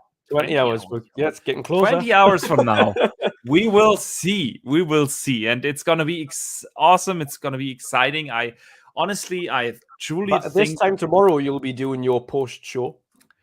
Oh, the post show will probably be all right. No, probably I'll be still doing that because I won't be able to stop talking. That is true. Yeah, perfect segue into the ending of the show. We will have a post show tomorrow. You will be streaming the show live on your channel with live reactions. So if you guys want to see the Midweek Mixup crew do live reactions, go to Wandering Dutch's channel. His link can be found in the show note. On this channel, we will go live right after the showcase ends. Yeah, with the Green Pass Gaming crew as a co-host, and we have a couple of special guests from the community as well, from the creator scene, coming in and out, giving their thoughts on the show. It's going to be an absolute blast. And we do the same, of course, on Tuesday. We have an extended showcase post-show because I know we hear critical voices about that, but I honestly love the extended show last year. I love the deeper looks into games. I love the developer interviews and get some more insight onto the games. And we are definitely going to discuss that. Dutch, we will see you for that again, for that post show of the extended showcase. And Mav and Xbox Mike and Pong Soul are going to join. It's going to be a blast. But before we do that, we will have the show tomorrow. Guys, it's going to be awesome. I truly think so. And I want to say a big thank you to everyone who joined us here live today. We had like 240 people watching us live here today on the World of Gaming, which is a new record. And I can't thank you guys enough.